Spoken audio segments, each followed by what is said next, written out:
पीर कामिल। Writer उमायरा Ahmad. हाँ, मैं police से कांटेक्ट करता हूँ। फिर कुछ देर इन दोनों के दरमियान इसके गले के चेकअप के सिलसिले में बात होती रही। फिर डॉक्टर नर्स के हमरा बाहर निकल गया। इसके बाहर निकलते ही उस्मान ने हाथ में पकड़ा हुआ राइटिंग पैड सलार के सीने पर दे मारा। ये झूठ का पलंदरा अपने पास रखो। तुम क्या समझते हो कि अब मैं तुम्हारी किसी बात पर इतबार करूंगा? नहीं, कभी नहीं। सिकंदर बेहद मुश्तिल थे। ये भी तुम्हारा कोई नया एडवेंचर होगा, खुदकुशी की कोई नई कोशिश।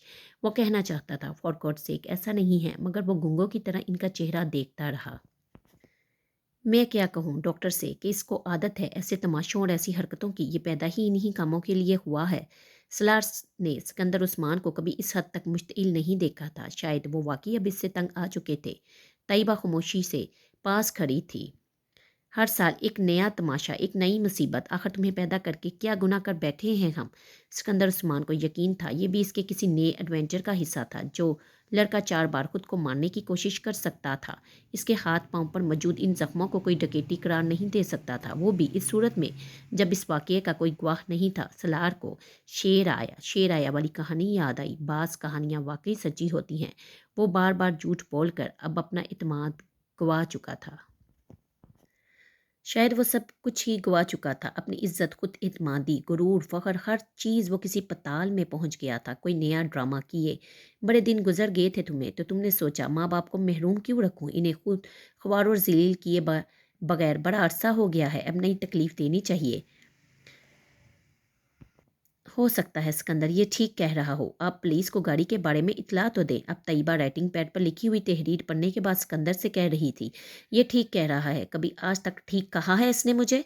इस बकवास के एक लफ्ज़ पर भी यकीन नहीं है मुझे।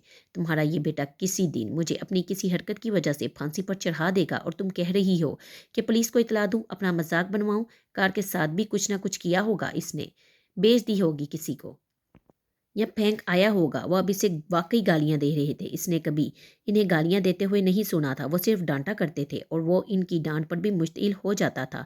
चारों भाइयों में वो वाहिद था जो माँ बाप की डांट सुनने का भी रवादार नहीं था। और इससे बात करते हुए सिकंदर बहुत मोहतात हुआ करते थे, क्योंकि वो किसी भी बात पर मुश्तिल हो जाया करता था। मगर आज पहली दफ़ा सलार को इनकी गालियों पर भी गुस्सा नहीं आया था। वो अंदाज़ा कर सकता था कि इसने इन्हें किस हद तक जिच कर दिया है। वो पहली बार इस बेड पर बैठे अपने माँ बाप की हालत को समझने की कोशिश कर रहा था। क्या चीज़ थी जो उन्होंने इसे नहीं दी थी? इसके मुंह से निकलने से पहले वो इसकी फरमाइश पूरी कर देने के आदी थे। और वो इसके बदले में इन्हें क्या देता रहा था, क्या दे रहा था? जहनी अजियत, परेशानी, तकलीफ। इसके अलावा इसके बहन भाइयों में से किसी ने इनके लिए कोई परेशानी नहीं खड़ी की थी। सिर्फ एक वो था जो, किसी दिन तुम्हारी वजह से हम दोनों को खुदकुशी करनी पड़ेगी, तभी तुम्हें सुकून मिलेगा, सिर्फ तभी चैन आएगा तुम्हें। पिछली रात इस पहाड़ पर इस तरह बंधे हुए इसे पहली बार इनकी याद आई थी। पहली बार इसे पता चला था कि इसे इनकी कितनी ज़रूरत थी और इनके बगैर वो क्या करेगा, इसके लिए इनके अलावा कौन परेशान होगा। इस सिकंदर के लफ्ज़ों से ज़िंदगी में पहली बार कोई बेइज्जती महसूस नहीं हो रही थी। वो हमेशा से सिकंदर के ज़्यादा करीब रहा था और इसके सबसे ज़्यादा झगड़े भी इन्हीं के साथ होते रहते थे। मेरा दिल चाह रहा है कि मैं दोबारा कभी तुम्हारी शक्ल तक ना देखूं, तुम्हें दोबारा वहीं फकवा दूं जिस जगह के बारे में तुम झूठ बोल रहे हो। अब बस करो सिकंदर, तैयबा ने इनको टोका। वो, मैं बस करूं? ये क्यों बस नहीं करता? कभी तो तरस खा ले ये हम लोगों पर और अपनी हरकतें छोड़ दे। क्या इस पर यह फ़र्ज़ करके इस ज़मीन पर उतारा गया है कि ये हमारी ज़िंदगी अजाब बना देगा? सिकंदर तैयबा की बात पर मज़ीद मुश्तिल हो गए। अभी वो पुलिस वाले बयान लेने आ जाएंगे जिन्होंने इसे सड़क पर पकड़ा था। ये बकवास पेश करेंगे कि इनके सामने के इस बेचारे को किसी ने लूट लिया है। अच्छा तो ये होता कि इस बार वाकई कोई इसे लूटता और इसे पहाड़ पर से नीचे फेंकता, ताकि मेरी जान छूट जाती। सलार बेख्तियार सिसकने लगा। सिकंदर और तैयबा मौजका रह गए। वो अपने दोनों हाथ जोड़े रो रहा था। वो जिंदगी में पहली बार इसे रोता देख रहे थे और वो भी हाथ जोड़े। वो क्या कर रहा था, क्या चाह रहा था, क्या बता रहा था? सिकंदर उस्मान बिल्कुल साकित थे। तैयबा इसके करीब बेड पर बैठ गई। उन्होंने सलार को अपने साथ लगाते हुए थिपकने की कोशिश की। वो बच्चों की तरह इनके साथ लिपट गया। इसकी पांति की तरफ खड़े सिकंदर उस्मान को अचानक एहसास हुआ कि शायद इस बार वो झूठ नहीं बोल रहा था। शायद इसके साथ वाकई कोई हादसा हुआ था। वो तैयबा के साथ लिपटा नन्हे बच्चों की तरह हचकियों से रो रहा था। तैयबा इसे चुप करवाते करवाते खुद भी रोने लगी। वो छोटी छोटी बातों पर तो क्या, बड़ी बड़ी बातों पर भी रोने का आदी नहीं था। फिर आज क्या हुआ था कि इसके आंसू नहीं रुक रहे थे। इससे दूर खड़े सिकंदर उस्मान के दिल को कुछ होने लगा। अगर ये सारी रात वाकई वहां बंधा रहा था तो वो सारी रात इसके इंतज़ार में जागते रहे थे और बिगड़ते रहे थे। इनका ख़्याल था कि वो गाड़ी लेकर फिर कहीं लाहौर या कहीं आवारागर्दी के लिए चला गया होगा। इन्हें तशवीश हो रही थी, मगर वो सलार सिकंदर की हरकतों से वाकिफ़ थे, इसलिए तशवीश से ज़्यादा गुस्सा था और 2:30 बजे के करीब वो सोने के लिए चले गए थे। जब इन्हें फ़ोन पर पुलिस की तरफ से ये इत्तला मिली, वो हॉस्पिटल पहुंचे थे। उन्होंने इसे वहाँ बहुत ही अबतर हालत में देखा था, मगर वो ये यकीन करने पर तैयार नहीं थी कि इसके साथ कोई हादसा हुआ था। वो जानते थे वो खुद को अजियत पहुंचाता रहा था। जो शख्स अपनी कलाई काट ले, वन वे को तोड़ते हुए ट्रैफिक की भीड़ में अपनी बाइक दे मारे, स्लीपिंग पिल्स ले ले, अपने आप को बांध कर पानी में उल्टा लटका दे, इसके लिए एक बार फिर अपनी ये हालत करना क्या मुश्किल था। इसका जिस्म कीड़ों के काटने के निशानात से जगह जगह बड़ा हुआ था। बाद जगहों पर नीलाहट थी। इसके पैर भी बुरी तरह से जख्मी थे। हाथों की कलाइयाँ, गर्दन और पुश्त का भी यही हाल था और इसके जबड़ों पर भी खराशें पड़ी हुई थी। इसके बावजूद सिकंदर उस्मान को यकीन था कि यह सब कुछ इसकी अपनी कारस्तानी ही होगी। शायद इस वक्त वो बोलने के काबिल होता और वजाहतें पेश करता तो वो कभी भी इस पर यकीन ना करते, मगर इस तरह हिचकियों के साथ रोते देखकर इन्हें यकीन आने लगा था कि वो सच कह रहा था। वो कमरे से बाहर निकल गए और उन्होंने मोबाइल पर पुलिस से रब्ता किया। 1 घंटे के बाद इन्हें पता चल गया कि सुर्ख रंग की एक स्पोर्ट्स कार पहले ही पकड़ी जा चुकी है और इसके साथ 2 लड़के भी। पुलिस ने इन्हें एक मामूल की चेकिंग के दौरान लाइसेंस और गाड़ी के कागजात न होने पर, घबरा जाने पर पकड़ा था। उन्होंने अभी तक ये नहीं बताया था कि उन्होंने गाड़ी कहीं से छीनी थी। वो सिर्फ ये कहते रहे कि वो गाड़ी ने कहीं मिली थी और वो सिर्फ शौक और तजस्सुस से मजबूर होकर चलाने लगे। चूँकि पुलिस के पास अभी तक किसी गाड़ी की एफआईआर भी दर्ज नहीं करवाई गई थी, इसलिए इनके बयान की तस्दीक मुश्किल हो गई थी। मगर सिकंदर उस्मान की एफआईआर के कुछ देर बाद ही इन्हें कार के बारे में पता चल गया था। अब वो सही मायनों में सलार के बारे में तशवीश का शिकार हुए थे। सिकंदर और तैयबा सलार को इस रात वापस नहीं लेकर आए। वो इस रात हॉस्पिटल में ही रहा। अगले दिन इसके जिस्म का दर्द और सूजन में काफ़ी कमी वाक़या हो गई थी। वो दोनों 11 बजे के करीब इसे घर ले आए। इससे पहले पुलिस के 2 एहलकारों ने इससे एक लंबा चौड़ा तहरीरी बयान लिया था। सिकंदर और तैयबा के साथ अपने कमरे में दाखिल होते हुए पहली बार इसने अपनी खिड़कियों पर लगी हुई मुख्तलिफ मॉडल्स की न्यूड तस्वीरों को देखा। इसे बेख्तियार शर्म आई। तैयबा और सिकंदर बहुत बार इसके कमरे में आते रहे थे और वो तस्वीरें तस्वीरें इनके लिए कोई नई या काबिल एतराज़ चीज़ नहीं थी। तुम अब आराम करो, मैं तुम्हारे फ्रिज में फल और जूस रखवा दिया है, भूख लगे तो निकाल कर खा लेना या फिर मुलाजिम को बुलवा लेना, वो निकाल देगा। तैयबा ने इससे कहा। वो अपने बेड पर लेटा हुआ था। वो दोनों कुछ देर इसके पास रहे, फिर खिड़की के पर्दे बराबर करके इसे सोने की ताकीद करते हुए चले गए और इनके बाहर निकलते ही उठकर बैठ गया। इसने कमरे के दरवाजे को अंदर से लॉक किया। खिड़कियों के पर्दे हटाकर इसने बहुत तेज़ी से इन पर लगी हुई तमाम तस्वीरों को उतारना शुरू कर दिया। पोस्टर, तस्वीरें, कट आउट। इसने चंद मिनट में पूरा कमरा साफ कर दिया था। वॉशरूम में जाकर इसने बाथ टब में इन्हें फेंक दिया। वॉशरूम की लाइट जलाने पर इसकी नज़र अपने चेहरे पर पड़ी थी। वो बुरी तरह सूजा और नीला हुआ था। वो ऐसे ही चेहरे की तवक्का कर रहा था। वो एक बार फिर वॉशरूम से निकल आया। इसके कमरे में पोर्नोग्राफी के बहुत से मैगजीन भी पड़े हुए थे। वो इन्हें उठा लाया। इसने इन्हें भी बाथ टब में फेंक दिया और फिर वो अपनी बारी बारी अपनी रैक में पड़ी हुई गंदी वीडियोस उठाकर इसमें से टेप निकालने लगा। आधे घंटे के अंदर इसका कारपेट टेप के ढेर से बड़ा हुआ था। इसने वहाँ मौजूद तमाम वीडियोस को ज़ाया कर दिया और टेप के इस ढेर को उठाकर बाथ टब में फेंक दिया और लाइटर के साथ इसने इन्हें आग लगा दी। एक चिंगारी भड़की थी और तस्वीरों और टेप का वो ढेर जलने लगा था। इसने एग्जॉस्ट ऑन कर दिया था, बाथरूम की खिड़कियां खोल दी थी और वो इस ढेर को इसलिए जला रहा था क्योंकि वो इस आग से बचना चाहता था जो दोज़ख में इसे अपनी लपेटों में ले लेती। आग की लपटें तस्वीरों और टेप के स्टेट को खा रही थी, यूँ जैसे वो सिर्फ आग के लिए ही बनाई गई थी। वो पलके झपके बगैर बाथ टब में आग के स्टेट को देख रहा था, जैसे वो इस वक्त किसी दोज़ख के किनारे खड़ा था। एक रात पहले इस पहाड़ी पर इस हालत में इस्लामाबाद की रोशनियों को देखते हुए इसने सोचा था कि वो इसकी ज़िंदगी की आखिरी रात थी और वो इसके बाद दोबारा कभी इन रोशनियों को नहीं देख सकेगा। इसने हजियानी हालत में गला फाड़ कर चीखते हुए बार बार कहा था, एक बार, सिर्फ एक बार, मुझे एक बार मौका दें, सिर्फ एक बार मौका। मैं दोबारा गुनाह के पास नहीं जाऊंगा, मैं कभी गुनाह के पास नहीं जाऊंगा। इसे ये मौका दे दिया गया था। अब इस वादे को पूरा करने का वक्त था। आग ने इन सब कागजों को राख बना दिया था। जब आग बुझ गई तो इसने पानी खोलकर पाइप के साथ इस राख को बहाना शुरू कर दिया था। सलार पलट कर दोबारा वाश बेसन के सामने आकर खड़ा हो गया। इसके गले में मौजूद सोने की चेन को वो लोग उतार कर ले गए थे, मगर इसके कान की लूम में मौजूद डायमंड टॉप्स वहीं था। वो प्लाटीनियम में जुड़ा हुआ था। इन लोगों ने इस पर कोई तवज्जो नहीं दी थी। शायद इनका ख्याल होगा कि वो कोई मामूली पत्थर या फिर जरकून होगा, या फिर शायद इसके लंबे खुले बालों की वजह से इसके कान की लू छुपी रही होगी। वो कुछ देर आईने में खुद को देखता रहा, फिर इसने कान की लूम में मौजूद टॉप्स उठाकर वाश बेसन के पास रख दिया। शेविंग किट में मौजूद क्लिपर इसने निकाला और अपने बाल काटने लगा। बड़ी बेरहमी और बेदर्दी के साथ वाश बेसिन में बहता हुआ पानी इन बालों को अपने साथ बहाकर ले जा रहा था। रेजर निकालकर इसने शेव करनी शुरू कर दी और जैसे अपनी तमाम निशानियों से पीछा छुड़ा रहा था। शेव करने के बाद इसने अपने कपड़े निकाले, अपने हाथों पर बंधी पट्टियां खोली और शावर के नीचे जाकर खड़ा हो गया। वो पूरा 1 घंटा अपने पूरे जिस्म के एक एक हिस्से को कलमा पढ़ पढ़ कर साफ करता रहा, यूं जैसे आज पहली बार इस्लाम से मुतारिफ हुआ हो, पहली बार मुसलमान हुआ हो। वॉशरूम से बाहर आकर इसने फ्रिज में रखे सेब के चंद टुकड़े खाए और फिर सोने के लिए लेट गया। दोबारा इसकी आंख अलार्म से खुली, जिसे इसने सोने से पहले लगाया था। 2 बज रहे थे। माई गॉड सलार, ये अपने बालों को क्या किया है तुमने? तैयबा इसे देखते ही कुछ देर के लिए भूल गई कि वो बोलने के काबिल नहीं था। सलार ने अपनी जेब से एक कागज़ निकालकर इनके सामने कर दिया। मैं मार्केट जाना चाहता हूँ, इस पर लिखा हुआ था। किस लिए? तैयबा ने इसे हैरानी से देखा। तुम अभी ठीक नहीं हुए, कुछ घंटे हुए हैं तुम्हें हॉस्पिटल से आए हुए, और तुम एक बार फिर आवारागर्दी के लिए निकलना चाहते हो। तैयबा ने इसे कदरे नरम आवाज़ में झिड़का। मम्मी, मैं कुछ किताबें खरीदना चाहता हूँ। सलार ने एक बार फिर कागज़ पर लिखा। मैं आवारागर्दी करने के लिए नहीं जा रहा। तैयबा कुछ देर इसे देखती रही। तुम ड्राइवर के साथ चले जाओ। सलार ने सर हिला दिया। वह जिस वक्त मार्केट की पार्किंग एरिया में गाड़ी से उतरा, शाम हो चुकी थी। मार्केट की रोशनियां वहां जैसे रंग और नूर का एक सैलाब ले आई थी। वो जगह जगह फिरते लड़कियों को देख सकता था, मगर भी मलबूसात में मलबूस, बेफिक्री और लापरवाही से कहके लगाते हुए। इसे ज़िंदगी में पहली बार इस जगह से वहशत हुई थी, वही वहशत जो वो 48 घंटे पहले मार्गला की इन पहाड़ियों पर महसूस करता रहा था। वो इन्हीं लड़कों में से एक था, लड़कियों से छेड़छाड़ करने वाला, बुलंद और बांग कहके लगाने वाला, फजूल और बेहुदा बातें करने वाला।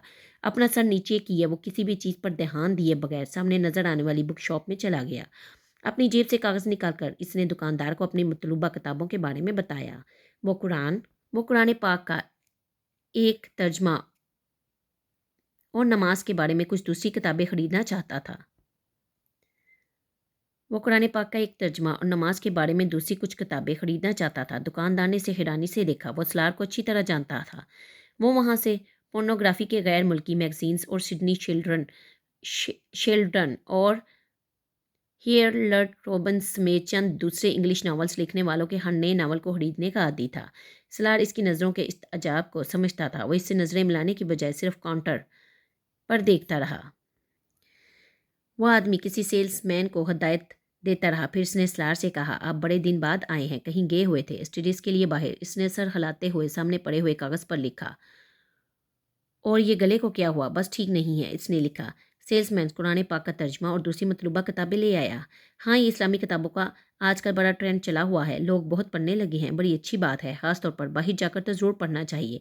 दुकानदार ने बड़े कारोबारी अंदाज में मुस्कुराते हुए कहा। सलार ने कुछ नहीं कहा। वो अपने सामने पड़ी किताबों पर एक नज़र दौड़ाने लगा। चंद लम्हों के बाद इसके दाएं हाथ कुरान पाक के तर्जमे के साथ काउंटर पर खाली जगह पर शॉपकीपर ने इसके सामने पोर्नोग्राफी के कुछ नए मैगजीन रख दिए थे। किताबों को देखते देखते इसने चौंक कर सर उठाया। ये नए हैं, मैंने सोचा आपको दिखा दूं, हो सकता है आप खरीदना पसंद करें।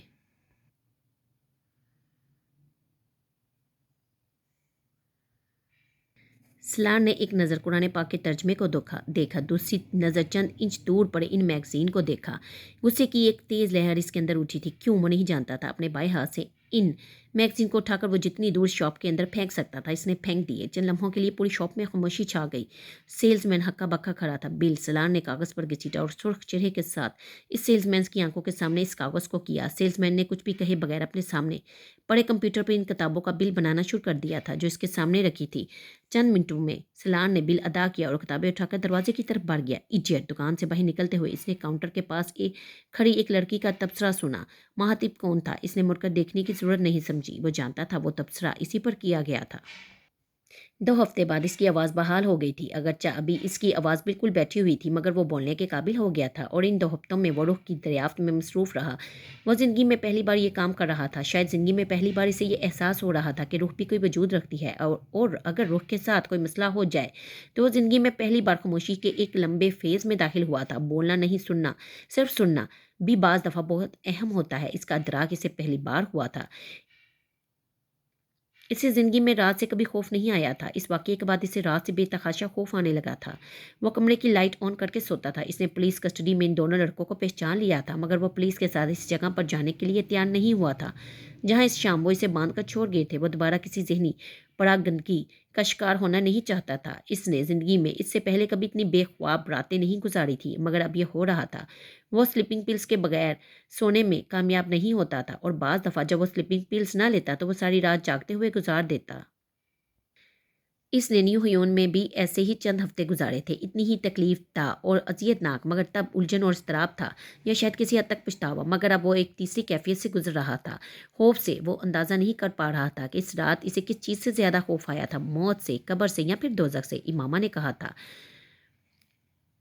اسٹریسی کے بعد پین ہوتی ہے، موت پین تھی۔ اس نے کہا تھا پین کے بعد نتھنگنس ہوگی، قبر نتھنگنس تھی۔ امامہ نے کہا تھا نتھنگنس کے بعد ہیل آ جائے گا۔ وہاں تک پہنچنا نہیں چاہتا تھا، وہ اس اسٹیسی سے بچنا چاہتا تھا جو اسے پین سے ہیل کا سفر کرنے پر مجبور کر دیتی۔ اگر مجھے ان چیزوں کا پتہ نہیں تھا تو امامہ کو کیسے پتہ تھا؟ وہ میری ہی عمر کی ہے، وہ میرے جیسے خاندان سے تعلق رکھتی ہے، پھر اس کے پاس ان سوالوں کے جواب کیسے آ گئے؟ وہ حیران ہوتے ہوئے سوچنے لگا، آسائشیں تو اس کے پاس بھی ویسی ہی تھی جیسی میرے پاس تھی، پھر اس میں اور مجھ میں کیا فرق تھا؟ وہ جس مکتبہ فکر سے تھی، وہ کون ہوتے ہیں، اور وہ کیوں اس مکتبہ فکر سے منسلک رہنا نہیں چاہتی تھی؟ اس نے پہلی بار اس کے بارے میں تفصیلی طور پر پڑھا۔ اس کی الجھنوں میں اضافہ ہوا۔ ختم نبوت پر اختلاف کیا اتنا اہم ایشو ہے کہ ایک لڑکی اس طرح اپنا گھر چھوڑ کر چلی جائے؟ میں نے اسجد سے اس لیے شادی نہیں کی کیونکہ وہ ختم نبوت صلی اللہ علیہ وآلہ وسلم پر یقین نہیں رکھتا۔ تم سمجھتے ہو میں تمہارے جیسے انسان کے ساتھ زندگی گزارنے پر تیار ہو جاؤں گی، ایک ایسے شخص کے ساتھ جو ختم نبوت صلی اللہ علیہ وآلہ وسلم پر یقین رکھتا ہے اور پھر بھی گناہ کرتا ہے، جو ہر وہ کام کرتا ہے جس سے میرے پیارے نبی صلی اللہ علیہ وآلہ وسلم نے منع فرمایا ہے؟ میں اگر حضرت محمد صلی اللہ علیہ وآلہ وسلم پر یقین نہ رکھنے والے سے شادی نہیں کروں گی تو میں آپ صلی اللہ علیہ وآلہ وسلم کی نافرمانی کرنے والوں کے ساتھ بھی زندگی نہیں کرنے والے کے ساتھ بھی زندگی نہیں گزاروں گی۔ اسے امامہ ہاشم کا ہر لفظ یاد تھا، وہ مفہوم پر پہلی بار غور کر رہا تھا۔ تم یہ بات نہیں سمجھو گے، اس نے بہت بار سلار سے یہ جملہ کہا تھا، اتنی بار کہ وہ اس جملے سے چننے لگا تھا۔ آخر وہ یہ بات کہہ کر اس پر کیا جتانا چاہتی تھی؟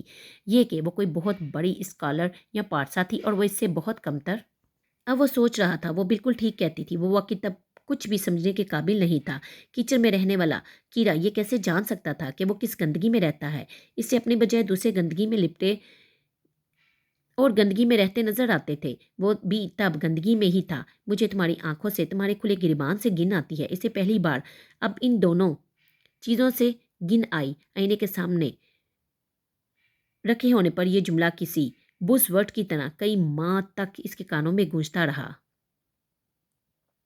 وہ ہر بار اسے ذہن سے جھٹکتا، کچھ مشتعل ہوتا، اپنے کام میں مصروف ہو جاتا، مگر اب پہلی بار اس نے محسوس کیا تھا کہ اسے خود بھی اپنے آپ سے گن محسوس ہونے لگی تھی۔ وہ اپنا گریبان بند رکھنے لگا تھا، اسے اپنی آنکھوں کو جھکانے لگا، وہ اپنی آنکھوں کو جھکانے لگا، وہ آئینے میں بھی خود اپنی آنکھوں میں دیکھنے سے کترانے لگا۔ اس نے کبھی کسی سے یہ نہیں سنا تھا کہ کسی کو اس کی آنکھوں سے، اس کی نظروں سے گن آتی تھی، خاص طور پر کسی لڑکی کو۔ یہ اس کی آنکھیں نہیں، ان آنکھوں میں جھلکنے والا تاثر تھا جس سے امامہ ہاشم کو گن آتی تھی۔ امامہ ہاشم سے پہلے کسی لڑکی نے اس تاثر کو شناخت نہیں کیا تھا۔ وہ آنکھوں میں آنکھیں ڈال کر بات کرنے والی لڑکیوں کی کمپنی میں رہتا تھا اور وہ ایسی ہی لڑکیوں کو پسند کرتا تھا۔ امامہ ہاشم نے کبھی اس کی آنکھوں میں آنکھیں ڈال کر بات نہیں کی تھی۔ وہ اس کے چہرے کو دیکھتی اور اسے اپنی طرف دیکھتے پا کر نظر ہٹا لیتی یا پھر کسی اور چیز کو دیکھنے لگتی۔ سلار کو خوش فہمی تھی کہ وہ اس سے نظریں اس لیے چرا رہی تھی کیونکہ اس کی آنکھیں بہت پرکشش تھیں۔ اسے پہلی بار اس کے منہ سے فون پر یہ سن کر شوق لگا تھا کہ اسے اس کی آنکھوں سے گن آتی تھی۔ آنکھیں روح کی کھڑکیاں ہوتی ہیں، اس نے کہیں پڑھا تھا۔ تو کیا میری آنکھیں میرے اندر کی چھپی گندگی کو دکھانا شروع ہو گئی تھی؟ اسے تعجب نہیں ہوا، ایسا ہی تھا، مگر اس گندگی کو دیکھنے کے لیے سامنے والے کا پاک ہونا ضروری تھا، اور امامہ ہاشم پاک تھی۔ آپ اب مجھے کچھ بھی نہ سمجھائیے، آپ کو اب مجھ سے کوئی شکایت نہیں ہوگی، سلار نے اسکندر سے آنکھیں ملائے بغیر کہا۔ وہ دوبارہ یلے جا رہا تھا اور جانے سے پہلے اسکندر نے ہمیشہ کی طرح اسے سمجھانے کی کوشش کی تھی، وہی پرانی نصیحتیں، کسی موہوم سی آس اور امید میں ایک بار پھر اس کے کانوں میں ٹھوسنے کی کوشش کی تھی۔ مگر اس بار ان کے بات شروع کرنے سے پہلے ہی سلار نے انہیں شاید زندگی میں پہلی دفعہ یقین دہانی کروائی تھی، اور زندگی میں پہلی بار اسکندر عثمان کو اس کے الفاظ پر یقین آیا تھا۔ وہ اس حادثے کے بعد اس میں آنے والی تبدیلیوں کو واضح طور پر دیکھ رہے تھے۔ وہ پہلے والا سلار اسکندر نہیں رہا تھا، اس کی زندگی ہی تبدیل ہو چکی تھی، اس کا خلیہ، اس کا انداز، سب کچھ اس کے اندر کے شعلے کو جیسے کس نے پھونک مار کر بجھا دیا تھا۔ صحیح ہوا تھا یا غلط، یہ تبدیلیاں اچھی تھیں یا بری، خود سکندر عثمان ابھی اس پر کوئی رائے دینے کے قابل نہیں ہوئے تھے، مگر انہیں یہ ضرور معلوم ہو گیا تھا کہ اس میں کوئی بہت بڑی تبدیلی آئی تھی۔ انہیں یہ اندازہ نہیں ہوا تھا کہ اس نے زندگی میں پہلی بار چوٹ کھائی تھی، اور زندگی میں پہلی بار پڑنے والی چوٹ بڑے بڑوں کو رلا دیتی ہے۔ وہ تو پھر 21-22 سال کا لڑکا تھا۔ ज़िंदगी में बाज़ दफ़ा हमें पता नहीं चलता कि हम तरीके से बाहर आए हैं या तरीके में दाखिल हुए हैं। अंधेरे में सिमत का पता नहीं चलता, मगर आसमान और ज़मीन का पता ज़रूर चलता है, बल्कि हर हाल में चलता है। सर उठाने पर आसमान ही होता है, नज़र आए ना आए, सर झुकाने पर ज़मीन ही होती है, दिखाई दे ना दे। मगर ज़िंदगी में सफ़र करने के लिए सिर्फ 4 सिमतों ही की ज़रूरत होती है, दाएं बाएं, आगे पीछे, या 5वीं सिमत पैरों के नीचे होती है। वहाँ ज़मीन ना हो तो पताल आ जाता है। पताल में पहुँचने के बाद किसी सिमत की ज़रूरत नहीं रहती। छठी सिमत सर से ऊपर होती है, वहाँ जाया ही नहीं जा सकता। वहाँ अल्लाह होता है, आंखों से नजर न आने वाला, मगर दिल की हर धड़कन, खून की हर गर्दिश, हर आने जाने वाले सांस, हल्क से उतरने वाले हर नवाला के साथ महसूस होने वाला वो फोटोग्राफिक मेमोरी, वो 150 प्लस IQ लेवल, इसे अब अजाब लग रहा था। वह सब कुछ भूलना चाहता था। वह सब जो वो करता रहा था, वो कुछ भी बुलाने के काबिल नहीं था। कोई इससे इसकी तकलीफ पूछता। न्यू ह्यून वापस आने के बाद इसने ज़िंदगी एक नए सिरे से शुरू कर दी थी। इस रात इस जंगल के हौलनाक अंधेरे और तन्हाई में इस दरख्त के साथ बंधे बिलकते हुए किए गए तमाम वादे इसे याद थे। वह सबसे बिल्कुल अलग थलग रहने लगा था, मामूली से राब्ते और तल्लुक के भी बगैर। मुझे तुमसे नहीं मिलना, वो साफ को तो हमेशा से ही था, मगर इस हद तक हो जाएगा, इसके साथियों में से किसी को भी इसकी तवक्का नहीं थी। चंद हफ्ते इसके बारे में इसका ग्रुप चामगोइयाँ करता रहा, फिर ये चामगोइयाँ इतराज़ात और तबसरों में तब्दील हो गई, और इसके बाद तंजिया जुमलों और नापसंदीदगी में। फिर सब अपनी अपनी जिंदगी में मसरूफ हो गए। सलार सिकंदर किसी की जिंदगी का मरकज और महवर नहीं था, ना दूसरा कोई इसकी ज़िंदगी का। इसने न्यू हयोन में पहुंचने के बाद जो चंद काम किए थे, इसमें जलाल अंसर से मुलाकात की कोशिश भी की थी। वो पाकिस्तान से वापस आते हुए इसके घर से अमेरिका में इसका एड्रेस ले आया था। ये एक इत्तेफाक ही था कि इसका एक कज़न भी इसी हॉस्पिटल में काम कर रहा था जहां जलाल काम कर रहा था। बाकी का काम बहुत आसान साबित हुआ, ज़रूरत से ज़्यादा आसान। वो इससे एक बार मिलकर इसे माजरत करना चाहता था, इसे इन तमाम झूठों के बारे में बता देना चाहता था जो वो इससे इमामा के बारे में और इमामा से इसके बारे में बोलता रहा था। वो इन दोनों के तल्लुक में अपने रोल के लिए शर्मिंदा था। वो इसकी तलाफी करना चाहता था। वो जलाल अंसर तक पहुंच चुका था और वो इमामा हाशिम तक पहुंचना चाहता था। वो जलाल अंसर के साथ हॉस्पिटल के कैफेटेरिया में बैठा हुआ था। जलाल अंसर के चेहरे पर बेहद संजीदगी थी और इसके माथे पर पड़े हुए बल इसकी नाराज़गी को जाहिर कर रहे थे। सलार कुछ देर पहले ही वहां पहुंचा था और जलाल अंसर इसे अपने सामने देखकर हक्का बक्का रह गया था। इसने जलाल से चंद मिनट मांगे थे। वो 2 घंटे इंतजार करवाने के बाद बिला आखिर कैफेटेरिया में आ गया था। सबसे पहले तो मैं ये जानना चाहूंगा कि तुमने मुझे ढूंढा कैसे? इसने आप जनाब के तमाम तकल्फात को बरतरफ रखते हुए टेबल पर बैठते ही सलार से कहा, ये अहम नहीं है। ये बहुत अहम है। अगर तुम वाकई ये चाहते हो कि मैं कुछ देर तुम्हारे साथ यहाँ गुजारूं, तो मुझे पता होना चाहिए कि तुमने मुझे कैसे ढूंढा। मैंने अपने कज़न से मदद ली है, वो एक डॉक्टर है और इस शहर में बहुत अरसे से काम कर रहा है। मैं ये नहीं जानता इसने आपको कैसे ढूंढा है। मैंने सिर्फ इसको आपका नाम और कुछ दूसरी मालूमात दी थी। सलार ने कहा। लंच? जलाल ने बड़े रस्मी अंदाज में कहा। वो टेबल पर आते हुए अपनी लंच ट्रे साथ लेकर आया था। नहीं, मैं नहीं खाऊंगा। सलार ने शुक्रिया के साथ माजरत कर ली। जलाल ने कंधे उचकाए और खाना शुरू कर दिया। किस मामले में बात करना चाहते थे तुम मुझसे? मैं आपको चंद हकाइक से आगाह करना चाहता था। जलाल ने अपनी भुएं उचकाई। हकाइक? मैं आपको ये बताना चाहता था कि मैंने आपसे झूठ बोला था। मैं इमामा का दोस्त नहीं था, वो मेरे दोस्त की बहन थी, सिर्फ मेरी नेक्स्ट डोर नेबर। जलाल ने खाना जारी रखा। मेरी इससे मामूली जान पहचान थी, वो भी सिर्फ इसलिए क्योंकि एक बार इसने मुझे फर्स्ट एड देकर मेरी जान बचाई थी। वो मुझे पसंद नहीं करती थी, खुद मैं भी इसे पसंद नहीं करता था, और यही वजह थी कि मैंने आप पर यूं जाहिर किया जैसे वो मेरी बहुत गहरी दोस्त थी। मैं आप दोनों के दरमियान गलतफहमियां पैदा करना चाहता था। जलाल संजीदगी से इसकी बात सुनते हुए खाना खाता रहा। इसके बाद जब इमामा घर से निकलकर आपके पास आना चाहती थी, तो मैंने इसे झूठ बोला कि आपकी शादी के बारे में। इस बार जलाल खाना खाते खाते रुक गया। मैंने इससे कहा कि आप शादी कर चुके हैं, वो आपके पास इसलिए नहीं आई थी।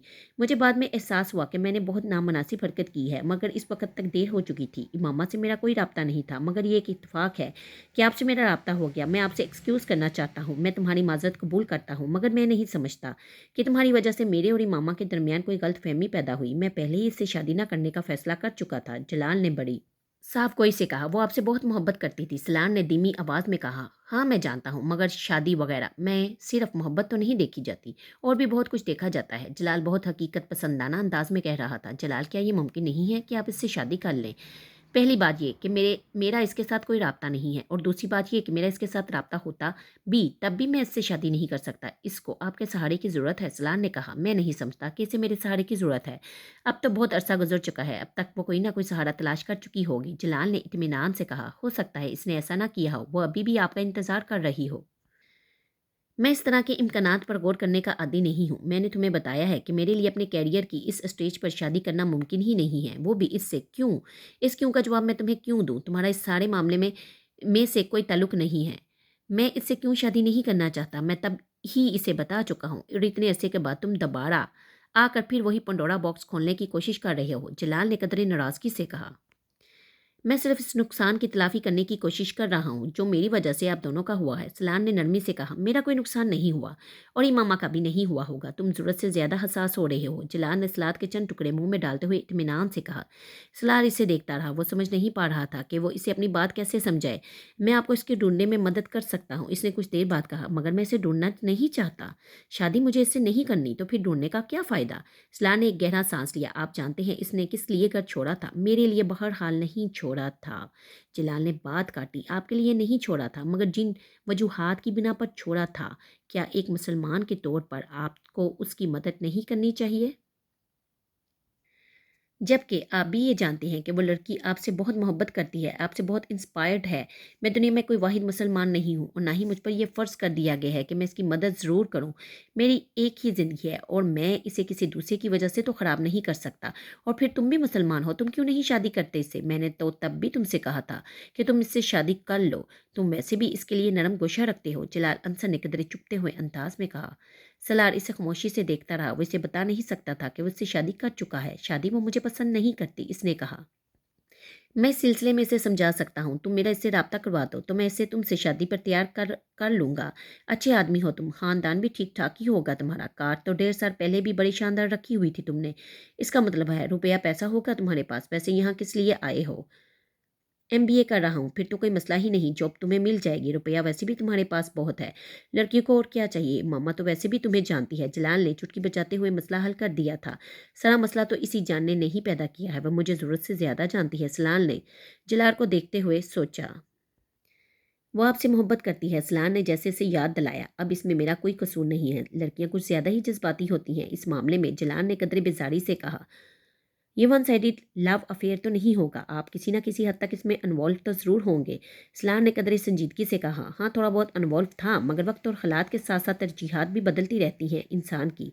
अगर आपको वक्त और हालात के साथ अपनी तरजीहात बदली थी तो आपको इसके बारे में इमामा को इन्वॉल्व होते हुए ही बता देना चाहिए थे। कम अज़ कम इससे ये होता कि वो आपकी मदद की तवक्का रखती ना ही आप पर इस कदर इन्हिसार करती। मैं उम्मीद करता हूँ आप ये तो नहीं कहेंगे कि आपने इससे शादी के हवाले से कभी कोई बात या वादा नहीं किया था। जलाल कुछ कहने की बजाय खशमगी नज़रों से इसे देखता रहा। तुम मुझे क्या जताने और बताने की कोशिश कर रहे हो? इसने चंद लम्हों के बाद उखड़े हुए लहजे में इससे कहा। इसने जब मुझसे पहली बार राब्ता किया था तो आपका फ़ोन नंबर और एड्रेस देकर इसने मुझसे यही कहा था कि मैं आपसे पूछूं कि आपने अपने पेरेंट्स से शादी की बात कर ली है।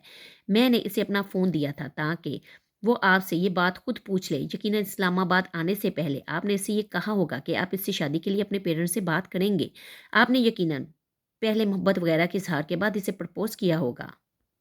जलाल ने कुछ बरहमी से इसकी बात काटी। मैंने इसे प्रपोज़ नहीं किया था, इसने मुझे प्रपोज़ किया था। मान लेता हूँ इसने प्रपोज़ किया था। आपने क्या किया? इनकार कर दिया? वो चैलेंज करने वाले अंदाज में पूछ रहा था। इनकार नहीं किया होगा। सलार अजीब से अंदाज में मुस्कुराया। इसने मुझे बताया था कि आप नात बहुत अच्छी पढ़ते हैं और आपको हज़रत मोहम्मद सल्लल्लाहु अलैहि वसल्लम से भी बहुत मोहब्बत है। आपको ये भी बताया होगा इसने कि वो आपसे मोहब्बत क्यों करती थी। मगर जहाँ तक हज़रत मोहम्मद सल्लल्लाहु अलैहि वसल्लम से मोहब्बत का ताल्लुक़ है, मैं नहीं समझता वो आपको है। मैं खुद कोई बहुत अच्छा आदमी नहीं हूँ और मोहब्बत के बारे में ज़्यादा बात नहीं कर सकता, ख़ास तौर पर अल्लाह और मोहम्मद सल्लल्लाहु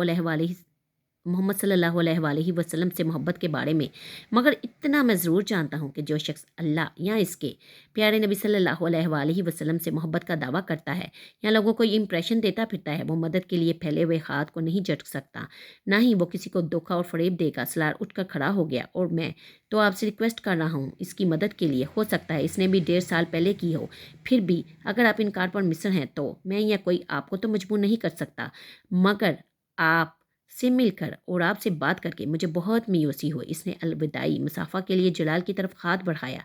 जलाल ने अपना हाथ नहीं बढ़ाया। वो तनफ़्फ़ुर बड़े अंदाज में माथे पर बल लिए इसे देखता रहा। खुदा हाफिज़। सलार ने अपना हाथ पीछे कर लिया। जलाल इसी अंदाज में से जाता देखता रहा और फिर इसने खुद कलामी की। It is really an idiots world out there. और वो दोबारा लंच ट्रे की तरफ मुतवज्जा हो गया। इसका मूड बेहद ऑफ हो रहा था। جلال انصر سے ملاقات کے بعد وہ اپنے احساسات کو کوئی نام دینے میں ناکام ہو رہا تھا کہ اسے اپنے پچھتاوے سے آزاد ہو جانا چاہیے، کیونکہ جلال نے یہ کہا تھا کہ سلار بیچ میں نہ آتا تو بھی وہ امامہ سے شادی نہیں کرتا، اور جلال انصر سے بات کرنے کے بعد اسے یہ اندازہ ہو گیا تھا کہ امامہ کے لیے اس کے احساسات میں کوئی گہرائی نہیں تھی، مگر یہ شاید اس کے لیے بہت سے نئے سوال پیدا کر رہا تھا۔ وہ جلال سے آج ملا تھا، 1.5 سال پہلے اس نے جلال کے ساتھ اس طرح بات کی ہوتی تو شاید اس پر ہونے والا اثر مختلف ہوتا۔ تب امامہ کے لیے اس کے احساسات کا پیمانہ مختلف ہوتا، اور شاید 1.5 سال پہلے وہ امامہ کے بارے میں اس بے حسی کا مظاہرہ نہ کرتا جس کا مظاہرہ اس نے آج کیا تھا۔ وہ ایک ذہنی روح میں اپنے کندھوں سے بوجھ اٹھا ہوا محسوس کرتا اور اگلی ذہنی روح سے پھر الجھن کا شکار کر دیتی۔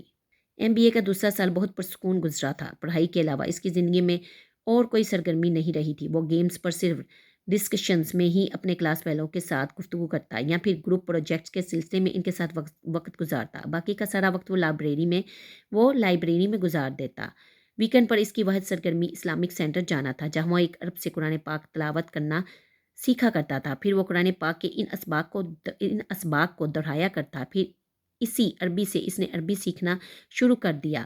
خالد عبد الرحمن نامی وہ عرب بنیادی طور پر ایک میڈیکل ٹیکنیشین تھا اور ایک ہاسپٹل سے وابستہ تھا۔ وہ ویکنڈ پر وہاں آ کر عربی زبان اور قرآن پاک کی کلاسز لیا کرتا تھا۔